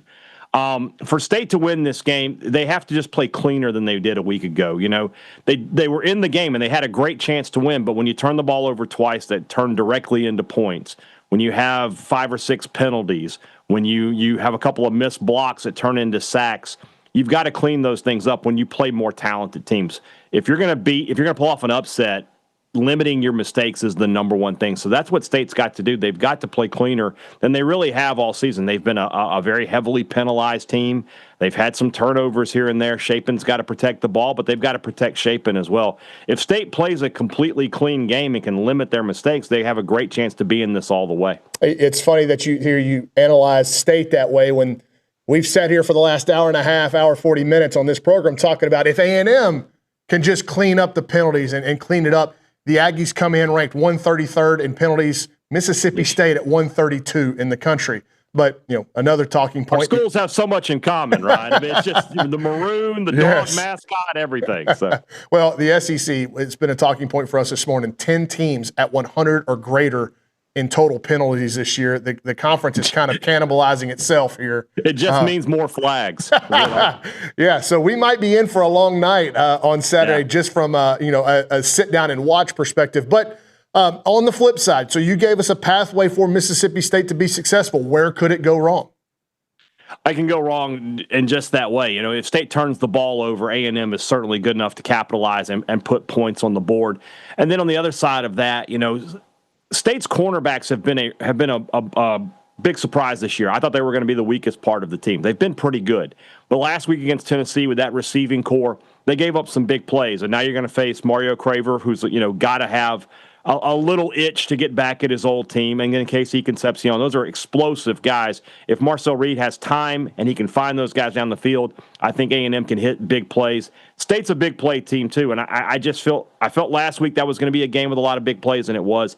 I think this week is going to be the same, and it's going to be about who has more big plays. And when you have Craver and Concepcion, you got to kind of favor the Aggies there. Is it surprising to you the way Craver has been A, utilized, and B, productive so far for A&M, or this kind of what you expected from him? I knew the talent was there. You know, here at Mississippi State, he showed a lot of flashes. He had some off the field issues that had him suspended for a game. He seems to have gotten his head on straight, and I knew that if that was the case, he had a lot of talent. So I'm surprised that he had 200 yards receiving at Notre Dame. I'll say that. That was a big number. But to see him be playing well is not a surprise to me at all. He's very talented. Well, Brian, catch us up where you can, whatever you can give us on the Mississippi State injury front, because that is a significant portion, I think, of why this spread is so big. I think that number is way too large. I agree with you there. But these are significant injuries if these kids don't play for Mississippi State. So what's the latest out of Starkville there? So Lebby is, now that we're in SEC play, Lebby has basically said, hey, the injury report on Wednesday will do my talking for me. You're not going to get any more updates, which is fine. I don't expect Albert Reese to play in this game. State's starting right tackle. And if you watched the game last Saturday, State was having a lot of success running to his side. And then when he came out, that got bottled up a little bit. State's tackles this year they just haven't been great. And that's misses in recruiting and in the portal. They just haven't been able to get a legit tackle. And they've kind of had to, make it work. On the defensive side of the ball, we'll have to see about Isaac Smith, who came out of the game. That's State's best overall player. If he can't go, that's a big blow for this defense. And then Brennan Thompson, you mentioned him, the receiver. I believe was out. We don't know for sure, but I believe it was a concussion. So he'll go through the protocols this week. I would expect him to play, and that's a big boost for Mississippi State. He's their best receiver thus far. I would think Smith and Thompson will play, but I'll be surprised if Reese. When the injury report comes out tonight, I would think Reese is questionable at best and doubtful probably at worst. Okay, it's interesting you said a concussion for Brennan Thompson, because I thought it was a finger. People were talking about he broke his finger, and I was like, I don't think it's that. I'm pretty sure. I could be wrong. I could be wrong because, like I said, we don't get any of these updates. But I think he had to come out because he had a concussion. Your overall thoughts on, regardless of outcome on Saturday, and if Mississippi State comes in here and pulls off a win, that changes the trajectory for a lot of things. But you go back and you look at the atmospheres that Jeff Lebby has created in year two. One of them resulted in a huge win against Arizona State. The other one, a narrow loss to Tennessee. Are you more encouraged than you were going into the season? Or did you kind of think this was the next progression for Lebby? No, I was down on this team, and a lot of that was on the defensive side of the ball. Bringing back Coleman Hutzler when State was just so bad a season ago defensively, I didn't quite understand. But Lebby preached continuity, said having a second year was important to his program, and thus far that's been the case. And defensively, they're just a world better than they were a season ago. Last year they could not get off the field. This defense gets off the field. It forces turnovers. It puts pressure on the quarterback. It's still not a great defense, but just making the jump from worst defense in the conference to below average is a big jump. And if State can stay there, they're going to be okay. I believed in Lebby. I think he's a good coach. He says the right things. I know his background. I know his pedigree. They're a little further ahead of where I thought they would be right now. I thought I had them 4-8 preseason. I didn't think they would beat Arizona State. I thought they might have a chance to beat Arkansas was the fourth win for them. But now I look at this team and I think, well, they can certainly beat Arkansas. I think they can beat Florida. And then of those other 5 games, this weekend with A&M, Texas, Georgia, Missouri, and Ole Miss, I think they can get one of those games. Especially the home games. I mean, Texas, the way they're playing right now, offensively, that's not they're not unbeatable. The Egg Bowl is the Egg Bowl every year. That game. I mean, State's worst team ever went to Oxford last year, and they only lost by 12. So there's going to be, I think State's going to pull off an upset this year, and I think Lebby, once he does that, is going to get that ball rolling downhill and start picking up momentum, in terms of the recruiting trail and where he's going to go with this program. Brian, you making the trip?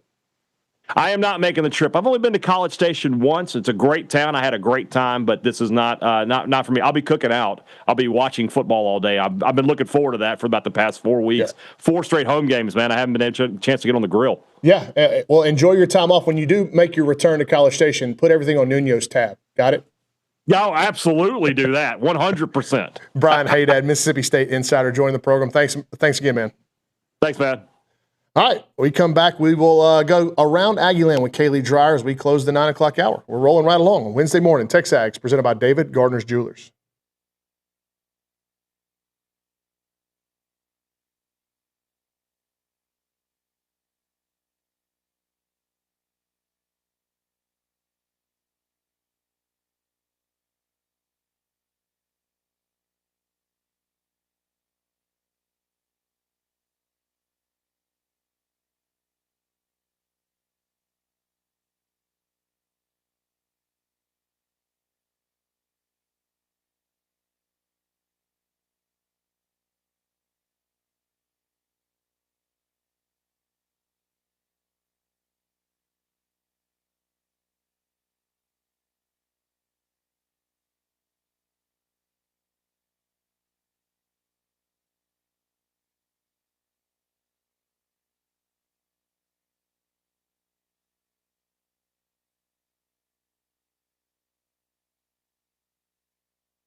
I love wearing Snaps clothing everywhere. I've got the flannel on right now. You've seen me in the Tailgater collection with the A&M gear. It is fantastic. If you see me around town with my sons, Christian and Cruz, they've got a bunch of Snaps gear. When they have big games for Consol, they wear nice clothes, so they wear their Snap stuff. And I'm telling you, with baseball season here, let's all kind of go looking stylish and fit to the games there at Olsen wearing the Snaps clothing.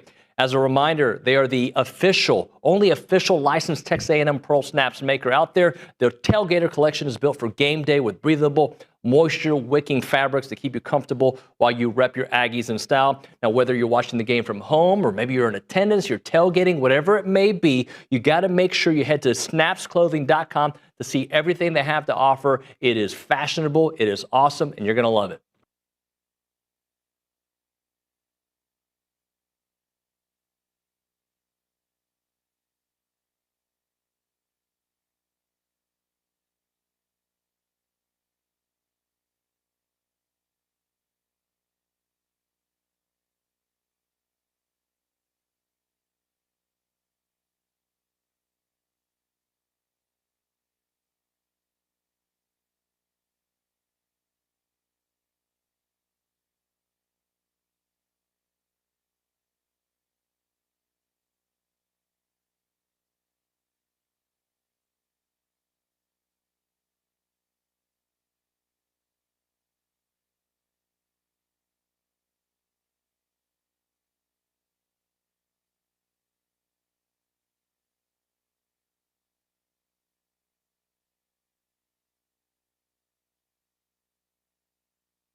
All right, welcome back to TexAgs Live, presented by David Gardner's Jewelers. I'm Ryan Brauninger in the host chair. We're inside the Rollo Insurance Studios, and we're going right over there to Miss Kaylee Dryer, Around Aggieland. Good morning, Kaylee. Good morning. How are you? I'm fantastic. How are you? I'm great. So big earrings. I dig them.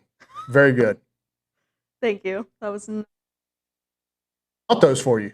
They're my mom's. They're your mom. So she bought them for you, or she bought them for herself? She bought them for herself. And then gave them to you? No. You and your mom have a cool relationship. Y'all go on cool, fun trips together. Yeah, went to Vegas, right? Vegas. You won a bunch of money? I won a lot on sports betting, but. Whoa. Fire Olin Buchanan. Nick, isn't Olin like 8-16 against the spread or something like that? I have no idea. I think Nolan's if Olin is 8-16, why we could just hire Kaylee to replace Olin's picks. I agree. So we might need a report from you. Pick them and rip them. There's no way there's that Dawson and Luke know what they're talking about. They're not winning any money like you are. I feel like I play prize picks like every day. It's really bad. Whoa. We're finding out a lot about Kaylee in this segment. All right, go ahead. What you got for us? Okay, so obviously, as we've been talking about this past weekend, Texas A&M defeated Auburn 16-10 to make their first conference win of the season in front of the fifth largest crowd at Kyle Field. The Aggies are 4-0 to start the season for the first time since 2016 and 1-0 to start SEC play for the fourth consecutive year. They have now moved up to number 6 in the AP poll following this Auburn win. On the offensive side of the ball, Marcel Reed finished the game 15 of 22 passing for 201 yards. Le'Veon Moss led the run game with 21 rushes for 139 yards and scored the Aggies' only touchdown of the game. And Casey Concepcion led all receivers with 7 catches for 113 yards. And the Aggie defense also showed out on Saturday as they had 5 sacks and 6 tackles for loss, holding Auburn to just 177 yards of total offense and 0 for 13 on third down. Torin York had a standout game, contributing 7 tackles, 2 tackles for loss, 3 quarterback pressures, and also tallied his first sack of the season. The Aggies will stay at home this weekend to take on Mississippi State under the lights in Kyle Field beginning at 6:30 p.m. this Saturday. And then moving on to volleyball, they defeated Missouri in 4 sets and Vanderbilt in 3 to tally their first 2 SEC wins of the season. Afina Kozak-Paula earned her second SEC Player of the Week honor and 6th Defensive Player of the Week honor of her career after she recorded 15 kills, 15 blocks, and 5 aces in the 2 SEC matchups. The Aggies now sit at number 9 in the polls, and they travel to play South Carolina tonight at 6 p.m. And then last thing I have for you, Texas A&M soccer fell to number 5 Tennessee with a score of 1-0. And even though they couldn't come out with a win, the Aggies topped the Vols in all statistical margins, including 10-8 in shots, 3-2 in shots on goal, and 7-4 in corner kicks. Soccer returns home to face the Texas Longhorns this Saturday at 7 p.m. for the Lone Star Showdown. Thank you very much, Kaylee. On the other side of the break, Jason Howell in recruiting country. We're going to get our coyote on, howling at the moon on TexAgs Live, presented by David Gardner's Jewelers.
I just asked Sydney Clevenger, who's sitting behind the camera, who sings this song, and she couldn't tell us. That would be George Strait. I'm disappointed in you. And I'll just leave it at that. Well, we got to that depressed me. I'll talk to a guy that's going to pick my spirits up here. Jason Howell joins us on the Bumpy's Catering and Bartending Hotlines Recruiting Country, presented by American Momentum Bank, the only privately owned bank headquartered in Bryan College Station. American Momentum Bank is committed to helping our community prosper by offering you a wide array of personal and business banking solutions specifically designed to help build financial success with confidence and momentum on your side. Mr. Howell, good morning. Good morning. That's a lot of words there. Good job. Hey, it's just, I'm not complaining, but I'm going to have to talk a lot in front of a microphone over the next few days. And so I'm going to say a lot of words. There are plenty of people that are, I talked about me being depressed, that Sydney did not know that was George Strait. There are plenty of people that are going to be depressed to have to hear my voice via the TexAgs audio for the next 3 days. But I think my wife might enjoy it, and I know my mom enjoys it. So I've got a couple of fans. There you go. Anyway, so as we flip to talk about recruiting, I just want to go back to the article that I wrote yesterday. And basically, so far, so good. And they had to capitalize on the momentum that they generated coming off of that win at Notre Dame. And then you have the bye week, and then you have this 3-game home stretch. And it's not something that we've seen A&M ever have, is a 3-game home stretch. And good for you. Never before. You have a 2:30 kickoff in one of the premier games, and then in back-to-back weeks, you get under the lights at Kyle Field. They have to take advantage of this, Jason, and they were off to a good start this weekend. Yeah. I know going into this previous week, I pretty much said the same thing. Top 10 road win. You've got undefeated record going in, and you got to figure this thing out. This could be something, a wave of momentum that A&M hasn't seen before, both on the field and on the recruiting trail. They had talk about a massive weekend. My goodness, how many? Over 100 prospects on campus. A ton of recruits that are already committed. So you get a lot of those guys back around, and they get in the ear of some of those top priority guys that are on campus. So yeah, it was a phenomenal deal. The energy from the crowd was awesome. I know watching that game, there were some highs and some lows and some things you want to clean up, but you got to like what you see in the direction of things, and that's pretty much what we're getting from a lot of the recruits as we catch up with these guys. Yeah, and caught up with them. We did. We had tons and tons of interviews and quotes from the weekend. We anticipate to have that because just like A&M football, it's up to us to kind of capitalize on covering all this stuff as well. And then when we got three home games in a row, we got to do it. You mentioned the visitors and the commits getting in the ears of some of the guys that have come in. In 2026, your class is almost basically full. Yeah, you're going to take a couple of more here and there, but they're basically full. But you did have a couple of defenders on campus in Tank Jones and KJ Ford, who are committed elsewhere, Jones to Oregon, Ford to Florida. You are situated and located in the heart of Dallas there, Duncanville, not too far from you. So from your perspective, talk us through this KJ Ford thing, because it just feels like to me that if A&M wants to press that gas pedal, they're going to have a good shot here. Yeah, and I think you could see that from right there in College Station. You don't have to be right down the street from Duncanville. Florida's kind of going through some things. There's some uncertainty about Napier's future there. And KJ, he's doing some homework, I guess. And the same with A&M. This is a guy that A&M was very invested in from very early in the recruiting process. He was one of the first 2026s to receive a scholarship offer. And he's been on campus a number of times and has some great relationships there. So, yeah, like you said, if A&M decides to go all in, I think they're going to have a really good shot at pulling it out. I think it's kind of like what we talked about with Tank. going into the weekend, not necessarily looking for a flip there this minute, but if they're in town, there's some interest there, both sides. And so you have to think that if it doesn't happen this weekend, it's going to be something to keep an eye on long term. Yeah, and with Tank, I think the difference is with KJ, you're wondering, okay, where is A&M positioning themselves for KJ? Not the other way around. For Tank, A&M has kept the pedal down even since his commitment to Oregon. And you're right, just getting him in lets you know that there's some level of interest remaining. The way I've phrased it, based off the intel I was able to get, Jason, they're still very much in chip away mode. Yeah, and I think that's going to be the case until it gets down to the nitty gritty end of the process when it comes time to put pen to paper and arrive on a campus in January. But absolutely, A&M was right there when he was making his decision. I would say it was top two, and there was a lot of thought that they were number one there for a long time. So A&M's not going anywhere there. He's been a top priority, like you said, and yeah, I think I said something. I mentioned him as a potential like commit watch going into the weekend, and the reason I did that was because, like you said, A&M's got that pedal down, and while I didn't expect it, it's always a possibility. You never know when those kids get on campus, what can happen. And I still feel like A&M, just getting them on campus, you don't take the visit and travel and listen. I mean, you know what you got to deal with as a recruit. You're going to be getting phone calls from Oregon. You're going to have coaches in your ear all weekend, and you're gonna take in the sights and you're gonna enjoy it, but you're gonna have this other stuff in the periphery. So you don't take that visit without a little bit of interest, at least in my opinion. There, that's just some insight into how I think it goes down. But I do think there's still a long way to go. But A&M has had his attention. I think there's a lot of pluses in A&M's favor that could potentially win out. Yeah, like we said, not many 2026 targets on campus this weekend, but a lot of 2026 commitments. And Jason, we got to get to the new commitment in 27. But first, yeah, absolutely. With those 2026s, I think it's really important that the Aggies ride this 3-game homestand as an opportunity to continue to get a commit class that is spread out from coast to coast. It really is. These opportunities to get them all together, because you're about to go on a 33-day window of not playing a game at Kyle Field.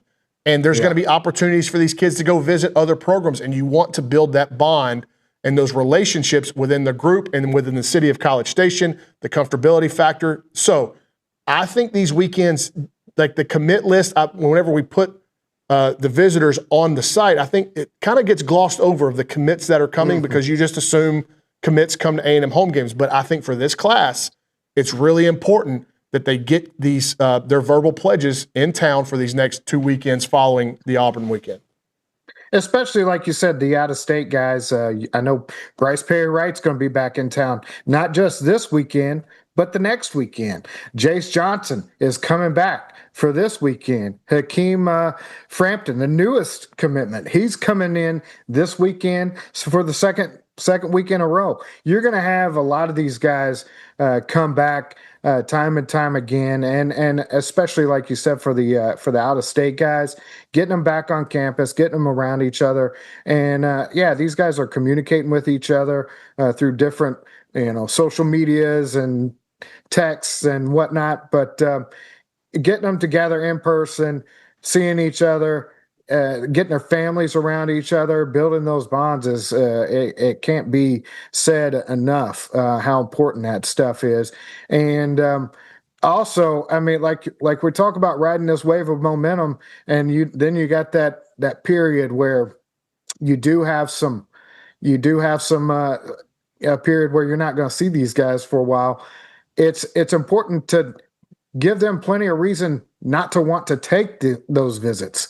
And that means showing them what you're continuing to impress on the field, build that resume up so when other teams call, they can go, look, A&M's just kicking butt on the field. Why am I going to mess with this? So, but yeah, this is, it's invaluable, this opportunity. And like we said, I don't know about before the SEC, but I can tell you, since they've been in the SEC, this has never happened before. There's been a break for one reason or another, whether it's a bye or you're playing Arkansas and Jerry World or whatever. 3 consecutive SEC home games at Kyle Field just doesn't happen. And the recruiting staff is doing a phenomenal job of taking care of it, because Mississippi State weekend is going to be big. You mentioned the state of Arkansas. Well, let's go up there and let's talk about the latest commitment in the class of 2027, Hakeem Frampton out of Robinson High School in Little Rock. This is a kid that has been extremely high on A&M, publicly high on A&M for a long, long time. And we thought this could go down over the summer. He decides that he wants to go see a couple of places, pushed his commitment back a little bit. But when I talked to him after the game and after his commitment, there was never really any doubt in his mind that A&M was going to be the decision. Yeah, he's been very vocal about, how he felt about the A&M culture and the university. Him and his dad have visited a number of times, and absolutely couldn't say enough about Coach Elko and Coach Peterson and all those guys. I love it. I love the fit, versatile piece there in the secondary who stands out on both offense and defense. Man, I tell you what, his receiver tape's real. but what he does at corner and how he could fit in as a guy who can play multiple different spots there in that secondary. I mean, it's going to be fun to watch him grow and develop with the Aggies and what they're building back there. Yeah, he's slight right now, but he's kind of gangly and got some room to hold more weight. You mentioned positional versatility. What we mean by that is he looks to me, and with his skill set, like the perfect fit at nickel. Yeah. And he's got that. He's got some quickness to him. You mentioned, he's a little bit slight. I think he's 6 foot, 165 pounds right now. And he's long and lean. Got some really good length in his arms there. But yeah, he brings a lot to the table in terms of the ability to cover that slot guy, to be that blanket there. And he's not afraid to get physical either. You see that on his tape. He comes up and he'll knock the heck out of somebody. So he brings a lot to the table there. And he was one of these guys that Elko and that defensive coaching staff really zeroed in on early. And I want to say he picked up his offer not last summer, but 2 summers ago. So he's been on the board for a while. And it's been something it's been trending this way for a while. I know I put the greatest odds on him being a commitment if there was going to be one this weekend, and it's good to see it come through. Sticking with the commits, one thing that has stood out to me is the production of this 2026 class so far, and it kind of mirrors the production that we've seen from Texas A&M on the field, especially at receiver. Mike Brown, Aaron Gregory, Madden Williams, all 3 of them have been sensationally good so far this year. Any of that surprise you? Like, we knew Aaron Gregory could end up, like, in our mind, he's a lay-down 5-star, one of the best receiver prospects in the country. But Madden Williams, I knew less about being out in California. And then Mike Brown, I've said it before, Mike Brown's my most improved player that I've ever covered, Jason. Yeah, Mike has been a guy that has been super impressive, as you said. But I'll be honest, I've always thought Madden was a little bit I don't want to say underappreciated, but he just wasn't talked about as much as the others. And he was impressive when I saw him on the 7-on-7 circuit. He does great at camps. He was a freaking all-state player last year. And he's done nothing but produce at one of the top high schools in the country for multiple years. And this year he is killing it. He is just dominating some very tough competition. And he's a guy that we talk about Zayden Crimpin being a guy who, you don't want to count on true freshmen, but Crimpin is a guy I could see coming in on the offensive line and being a guy that quickly finds his way into the rotation just because of how physically mature and how mentally mature he is and the approach he takes to the game. I kind of feel the same way about Madden. I could see him quickly making his way into the 2 deep just because he's going to get the playbook down. He's going to be a guy that you look up and he's making a play. And eventually that stuff finds its way to the field and into the rotation. And I just think he brings a real polished skill set that could, prove to be, pretty valuable early on. All right. When we come back on the other side, we'll see if you got any questions you want Jason or to tackle on the recruiting front. 979-693-1150 if you want to get those in to the show. But when we come back, if we have no questions from the listeners, Jason, we're going to go around DFW. And I got a question to ask you about, is the best player in the DFW Metroplex actually a junior? That and more when we come back on TexAgs Live, presented by David Gardner's Jewelers.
All right, we continue our recruiting conversation, Recruiting Country, sponsored by American Momentum Bank with Jason Howell, who's on the Buppy's Catering and Bartending Hotline.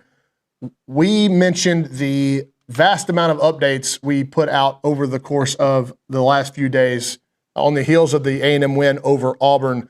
One of the more intriguing ones that I think you had, Jason, was on a kid that, if you're asking me, I think an argument could be made that Cooper Witten is the best football player in the DFW Metroplex, even as a junior.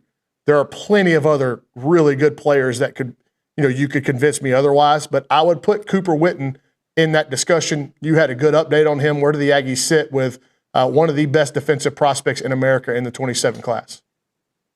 Yeah, coming off the visit, hearing great things about just the way things have gone there. Going in, A&M has been a strong contender. Coach Bateman, Coach Elko, the whole staff has done a phenomenal job there with his family and getting to know them. And A&M is, I think what I said is, if they're not, I think they're at the top of his top list, even though I don't think he's really put out a actual list of schools. But the schools we're hearing a lot are, Oklahoma, Ohio State, Tennessee, Notre Dame is in there, Clemson, as well as A&M. And I would say A&M is really positioning themselves well and making themselves a big player for him.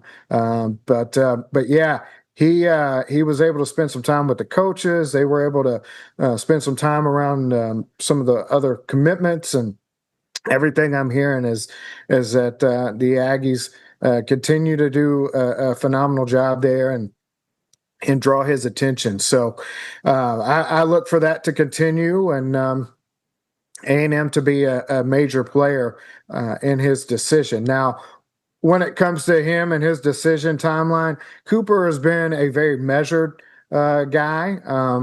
I look for them to take their time and check out their options and continue to evaluate the process. So I'm not expecting anything anytime like soon, but the Aggies, they're right there. They're right in the middle of it. And not in the middle of it. I'd put them towards the upper tier thing. So definitely a guy I could see in Maroon and White when things are all said and done. Another 2027 prospect in DFW that would have a shout for best player in the Metroplex is he will have a decision made soon, and that's Cedar Hill defensive tackle Jalen Brewster was on the visitor list and inside Kyle Field this past weekend, but we continue to hear Texas Tech going to be the pick? Yeah, I mean, hearing a lot of Texas Tech momentum. I've been making a lot of phone calls and checking in on things, but the Aggies did a phenomenal job on the visit. But I think Texas Tech came in with a lot of momentum, and I'm still hearing that the Red Raiders seem to have the edge. And he's announcing on Saturday, and right now. Okay. The point I was making is that Joey McGuire, the head coach at Texas Tech, was a longtime head coach at Cedar Hill, and his connections in South Dallas probably still running very deep there. We lost Jason. We are kind of up against the break. We're going to welcome in a couple of Aggie baseball players here to talk about the scrimmage happening on Friday against Sam Houston. I'm a little disappointed that we cut that a little bit short, Nick, because I was going to have you pull up some Zayden Crimpin highlights, but maybe next time we have Jason on, we can talk about this offensive lineman from Prosper, because you want to talk about throwback offensive linemen. Okay. We're going to work on getting Jason back. We do have a few minutes left, but if you have not gotten a chance on social media or on Huddle, Jason, you got me? Okay. No, we got Jason back. I'm good. Yeah, okay. Yeah. Okay. What I was talking about is you had made mention of Zayden Crimpin. About where he's at right now and potentially impacting the two deep when he comes on campus next year. I'm telling you, man, this kid, I'm at the point where I'm ready to move him up in our rankings even more because he's been so good as a senior. And you want to talk about a throwback offensive lineman. This guy's got the look like he should be playing for the 1970 Steelers. Yeah, you got to love the face mask. He brings it, man. No, Zayden has been one of those guys. You don't start at tackle for Prosper as a sophomore if you're not really good. And he has been a phenomenal prospect in that program all the way up. And I want to say he was 245, 250 when I first met him, and seeing him fill out his frame and growing up. But you will not find a more technical offensive lineman out there. He is one of those guys that just he gets it. He's in the right spot. He knows how to get his hands in the right position, and he's a technician out there. But he also plays with great leverage and has phenomenal flexibility and explosion through his hips, and is a grind you in the dirt finisher on the field. Let's talk. He's mean. He's mean on the field. Absolutely. He is after in our last interview, we talked about that, and he goes, "Yeah, I get a lot of complaints from some of these defensive ends. Like, dude, it's over. I'm 10 yards out of the play, and you're pushing me into the sideline. Quit." And he's like, "The whistle. I mean, I got to go to the whistle, right? Like, stop me." Kind of like the coach blowing out the opponent. Well, it's your job to beat me or make me work, and I'm going to grind you into it until it's done. Yeah, these clips that we're watching here, if you're watching with us on YouTube, those are his junior snaps, and they're really good against some quality competition across the state. But the senior tape, man, it's a throwback. And I tell you what, Coach Thompson out there has done a phenomenal job with that offensive line unit. He is continually just produced top level Power 4 and college linemen. I want to say this year they have three that are going to the college level in Gilmore and Sean Stover, as well as Crimpin, and then they got another one, Endicott, that's going to be a top 2027 to watch. But yeah, when you've been a multi-year starter in that program on the offensive line, you are you're going to be pretty dang good. And Crimpin is awesome, and he's just as great off the field. Great family, great character. I think he's going to fit right into the culture at A&M, and he's excited to get to town. He'll be in College Station this weekend, and he plans to be at every A&M home game. The only reason he missed last week, got to finish out with homecoming. So had to do a little homecoming, but he'll be back this weekend. All right, Jason, keep your phone charged. We're going to need it on Saturday. It'll be busy for us. Another weekend, Absolutely. Another 2 weekends here coming for home visitors. Big home visitor list. We'll have that out probably later today. For Jason Howell, thanks for tuning in to Recruiting Country. I was a little bit frazzled by we lost. I could hear him. It was like a headless howl.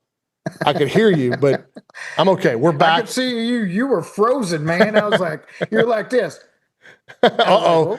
Don't clip that, Nick. Don't you dare clip that, Nick. All right, when we come back, we're flipping the script, going across Wellborn Road to Bluebell Park. Going to talk to Weston Moss and Gavin Lyons, a pair of Aggie right-handers, as we get ready for a little fall baseball scrimmage on Friday night under the lights at Olson Field. You're listening to TexAgs Live, presented by David Gardner's Jewelers.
Welcome back to TexAgs Live, and this is going to be a special edition of Texas Aggies United on TexAgs. We're sponsored by the 12th Man Foundation. To my left, Texas A&M right-handed pitchers Gavin Lyons and Weston Moss. The Aggies getting ready for their first fall exhibition game with Sam Houston State coming in here. Guys, I appreciate you joining me. Weston, let's start with you.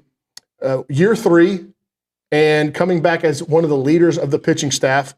After a year where the weekend starters were the weekend starters from start to finish, where are you at now in terms of your development, mentally ready to take over one of those roles, and how big of those shoes are to fill for Lampkin, Prager, and Miles Patton? Yeah, I mean, ever since I got here, I was, behind those guys, and I was just watching how they do things. I think Prager, Lampkin, all those guys, all the guys that started, I was just watching how they do things.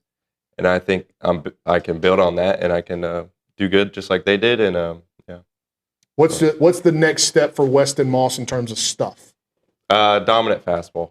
I think I have the off speed. I think the fastball is just something I've been lacking, and this year is definitely fastball heavy. And for you, Gavin, you saw your role increase as the year went on last season. What is the next step for Gavin Lyons in terms of stuff and progression? I would just say just keep filling up the zone, honestly, just giving myself more opportunities. Need to work on my cutter, kind of backing up on me a little bit right now. But, yeah, as long as I get 2 or 3 more pitches that I can throw in the zone consistently, I think I'll be in a really good spot. You mentioned Prager and Lampkin as guys you learned from, but now that you're in one of those leadership seats along with probably Shane and Stewie, what are some of the things that you want the pitching staff as a whole, as a leader of the pitching staff, what are some of the things that you think y'all take pride in? Ultra confidence. Go out there, no matter what age you are, freshman, sophomore, junior, senior, just go out there, have fun, throw hard, throw strikes. That's very important because, you obviously with opportunities, if you don't throw strikes, you don't have no opportunities. So, yeah. And then last year, the mono greatly affected your season. Talk to me about just that month and a half of when did you start feeling funny, and then when did you start feeling like yourself again? Yeah, I think I started feeling it on the plane to Tennessee. So I started getting like the runny nose. I was sitting with Luke, and I was just noticing it. I was sneezing a lot. So it didn't really affect me until, it was Tennessee and then Arkansas, right? Yes. And then I felt fine. I wasn't eating as much. I was definitely losing weight, but I felt all right. The adrenaline pushed me through, and then eventually it just got me. I was, my face was super skinny. I lost like 15 pounds really quick. But yeah, it kind of ate at me, and then even if it wasn't affecting me, I was still kind of thinking about it because, like that Texas series, it's just, that's hard on your confidence. Yeah. Going out there struggling. And then that kind of ate at me for a little while. And then I just said, screw it. And it was kind of after Missouri. Or no, we played LSU before Missouri. Yes, so I felt good against LSU. And I tried to pick it back up. But, we kind of ran out of time. So. And Gavin, for you, your appearances started happening more often toward later in the season. Was there an outing maybe that you had that you got more confident and said, you know what, like I can really do this? No, I don't think there was one like specific game that I was like, yeah, like I'm gonna start pitching more. I think throughout the season, like I just had confidence in myself and I was ready for any opportunity given to me. So I just continued to prove myself, and that's how I ended up getting. You had a great outing in Georgia, in a place where the ball flies out and a team that hits a bunch of homers. I got to imagine the year didn't end as the team like you guys wanted. We're going to talk about that in a minute. But for you, like you got to feel, that's a big-time road SEC environment against a really good club in an offensive ballpark, and you did a good job holding them down. Yeah, that game, I came in on that Friday, and I think in the third inning, and, I think I walked the first guy, and then the second guy hit a pretty far home run off of me. And then, but I liked how that didn't affect me, Yeah. Like I went out there in the next 2 innings, I did well. So. And Fresh Corn obviously got some confidence there. And there's a lot of guys coming back off of last year. And this is for either one of you guys. when they had the open media session the other day, Gavin and Shane and Coach Early talked about, look, we understand that last year was not the standard. I think it's fair to say that a lot of you guys were embarrassed by it. Mm-hmm. Has there been a noticeable change? Like, hey, we can't let it happen again? Or is it kind of just trying to reform an identity for this club? I think as a team right now, we're not going to dwell on it. We're going to move on, clean slate. We're going to go out there, we're going to play hard, and I think the issue was we had the talent, but we didn't have the link, So I think this year we're going to come together. We're going to, even if we're less talented, we're still going to outperform. So, you agree? Yeah, I think we put too much pressure on ourselves last year, and we didn't really have that fun factor. Like, we were too worried about winning games, I feel like, and that kind of got to us a little bbit. But I feel like this year, it's already clicking, and I think we're going to be really good. Some of the changes that a lot of the fans are going to see on Friday night are going to be in the lineup, and there's a lot of new faces. One returning old face that and Travis Chestnut, but a lot of new faces for the Aggie fans to get to know. Has there been any of these freshmen, and we've heard a lot about them, that have impressed you guys on the hitting side? Yeah. I think Joran, he's great. First round swing. Boston, he's good too. He's always a good at bat. Nico, he's great. Good. Yeah. He's really good. Nico spent some time with y'all as well. Yeah. Mm-hmm. Yeah. Billings can swing a little bit too. It's a good group. Yeah. There's a lot of names. You just keep throwing them out there. And then on the freshman pitching side or newcomer pitching side, there's been there's been some new guys coming from the portal. We'll talk about a couple of those, and Ethan Darden and MJ Brauninger. What have you gotten to know Juan Vargas? How are these guys kind of melded into y'all's group? They've, they got in here and they started doing what we're doing pretty quick. I mean, they're really just taking it one pitch at a time and trusting our process. And I mean, they're good.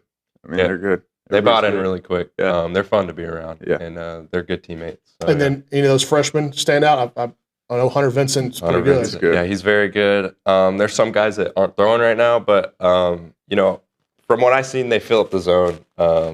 Hubie, Herbert. There's a lot of guys that they just fill up the zone, and I think that's good. I think they'll pitch, and they'll be good. A lot of people are going to say, okay, this pitching staff, it lost a lot of names that everybody knew, most notably Prager and Lampkin. But I think there's opportunities for guys that have the ability to step forward. Is that what this fall is really about, is some guys taking the next step? And you and Caden McCoy and Aiden Sims, the guys you came in with, I think are some of those guys that they're looking to do that. 100%. Yeah. 100%. I think a lot of dudes are about to come out of their shell and then show themselves, and people are going to love them.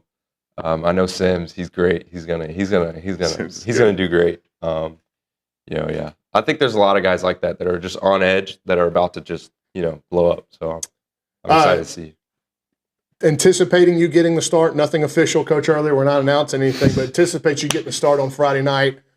Just what's it going to be like to toe the rubber in front of the 12th man again? Yeah, it's going to be fun, man. It's been a while. I didn't start many games last year, so it's always fun starting. It's kind of like a new experience each time.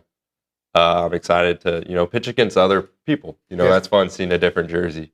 But yeah, I'm going to go out there and throw strikes. And Gavin, some of the guys you work, not some of the guys you work closest with, the catchers, different looking room from last year. Bear, I think, has made some serious strides, but you bring in Zane Becker and Tyler Labuda. What do you think of that catching group? How have they been to work with, and how have you seen them get better with Coach Clonch? They're good.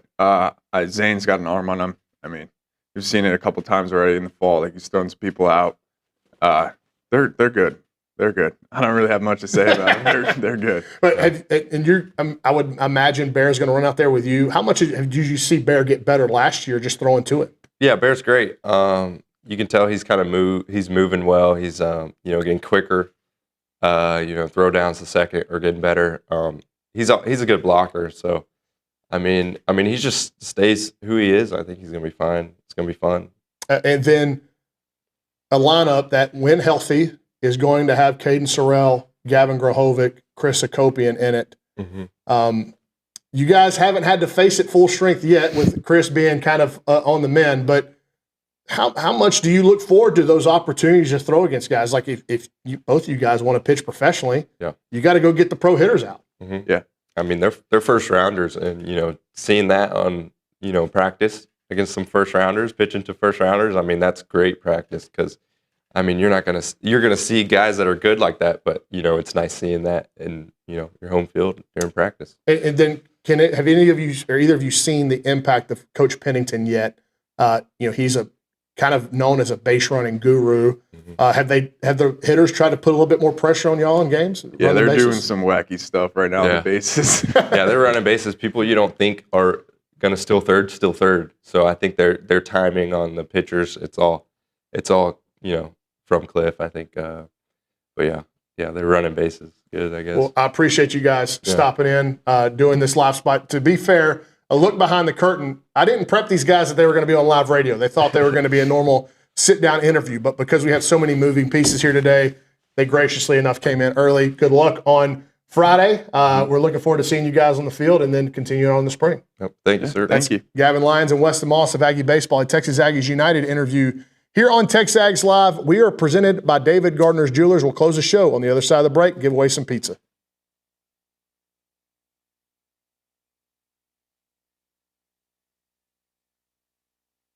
Hey friends, David Nuno here for Prize Picks. They're back on TexAgs, prizepicks.com/TexAgs. Use the code TexAgs to get $50 once you play in $5 lineups. And Prize Picks is the best place to win cash while watching sports. Football season's here, basketball coming up, baseball, you name it. You go to prizepicks.com/TexAgs and start having some fun watching sports, making some money on there. And you can play Prize Picks in over 40 states, including California and Texas. Remember, they'll give you $50 in lineups once you play $5 lineups on Prize Picks. And they have the new thing. It's called It's Good to Be Right campaign, and they're kicking off the upcoming NFL season with their bold new campaign, It's Good to Be Right. The seasonal long push celebrates the thrills of getting it right, from the perfect prediction to winning your Prize Picks lineups. Prize Picks is good to be right.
All right, final segment of the show.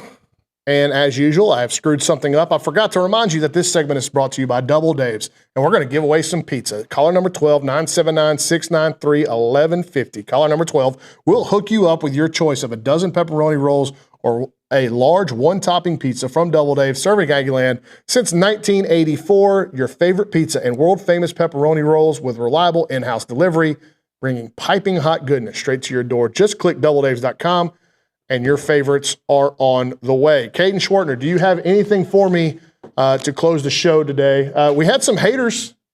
We did have some haters on the text line. We did. People right now are discussing Texas Tech. I know Lucci had some fun interactions with Tech fans. People are talking about how good Tech is. Here's one thing that the college football public doesn't know yet, Nick, about Texas Tech, because Texas Tech hasn't been good since the internet has been this popular. The last time Texas Tech was good, I think social media was in its infancy. There's a lot of folks that if Texas Tech keeps winning, and I think that they will, there's going to be a lot of folks across the college football landscape that are going to learn about what happens in West Texas, and they're going to get their first taste of Red Raider fans. It'll definitely be my first taste as well. I remember back when A&M played Colorado. This is kind of a different, taking it a different way, but I was surprised to find out that Colorado fans were so looked down upon. And I've always grown up knowing that Tech fans, A&M, Texas, A&M, or Texas Tech, A&M have that rivalry. But I think that one might surprise a few people as well outside of the state of Texas. Did you not see what happened this past weekend with the Colorado fans and BYU? I did not. Oh, yes, I did. It's a tad unsavory. Yeah, I can't really say that. Yeah, you can't really say that anywhere ever. Yeah. But then you can't really be chanting it at a whole entire group of people in a public setting and not expect some sort of backlash. I saw where they fined Colorado like $50,000. Yep. You know what? So that's not incurred on the students unless the university announces, hey, you guys acted like jackasses in the stands last week, so we are going to this fee is going to come out of your pocket some way through your tuition, whatever. Like the student body is going to have to cover this. I doubt it. I think the university will have to pay it out of whatever emergency fund that they have for stuff like this. But if you want to send a message, and you see it happen in European soccer quite a bit, that if people go over the line with the chants and the behaviors in a sporting event, the next Colorado home game, students aren't allowed in. If you're a current student, you don't get to go into that game. And that's the punishment for it. And I think that sends way more of a message than a $50,000 fine paid by somebody that they don't know. Yeah, the that's students out of don't sight. care about that. It's out of sight, out of mind to them. So what's going to deter them from doing that again? You really haven't. There's been no punishment. There's been no consequence for the people that were chanting that. So if you don't know what I'm talking about, just Google it. I mean, it'll come up pretty quick. But it was disgusting. And Colorado native that sits next to you, Nick, Cade Bickham, he kind of echoed the same thing. Like the Colorado student section's been that way for a long time. And again, there's a whole group of A&M fans that have been born, went to school at Texas A&M, but had no recollection of A&M being in the same conference as Colorado and having to go up there and experience this often in the Big 12 days. Yeah, and I'm one of those people. Just like Texas Tech. Just like Texas. Now, same. I will say Texas Tech fans have never gone. Now, there's been some physical altercations between Aggies and Red Raiders, but it's never been like that vile and disgusting that what they chanted at the BYU fans. So we'll see what happens with the national spotlight in Lubbock, Texas. But at some point, if the Red Raiders keep winning, there's going to be more and more shows, podcasts, live broadcast done from Lubbock, and we'll get a peek inside the Red Raiders and a much closer look than we've had from them in 15, 16 years since Mike Leach was there. All right, we're wrapping up on Wednesday. We got B Team here at 4:15. Jim Turner's coming in, about to record with him. You've got Luchenbach at noon. So a lot to get to still here on TexAgs Today, presented by David Gardner's Jewelers.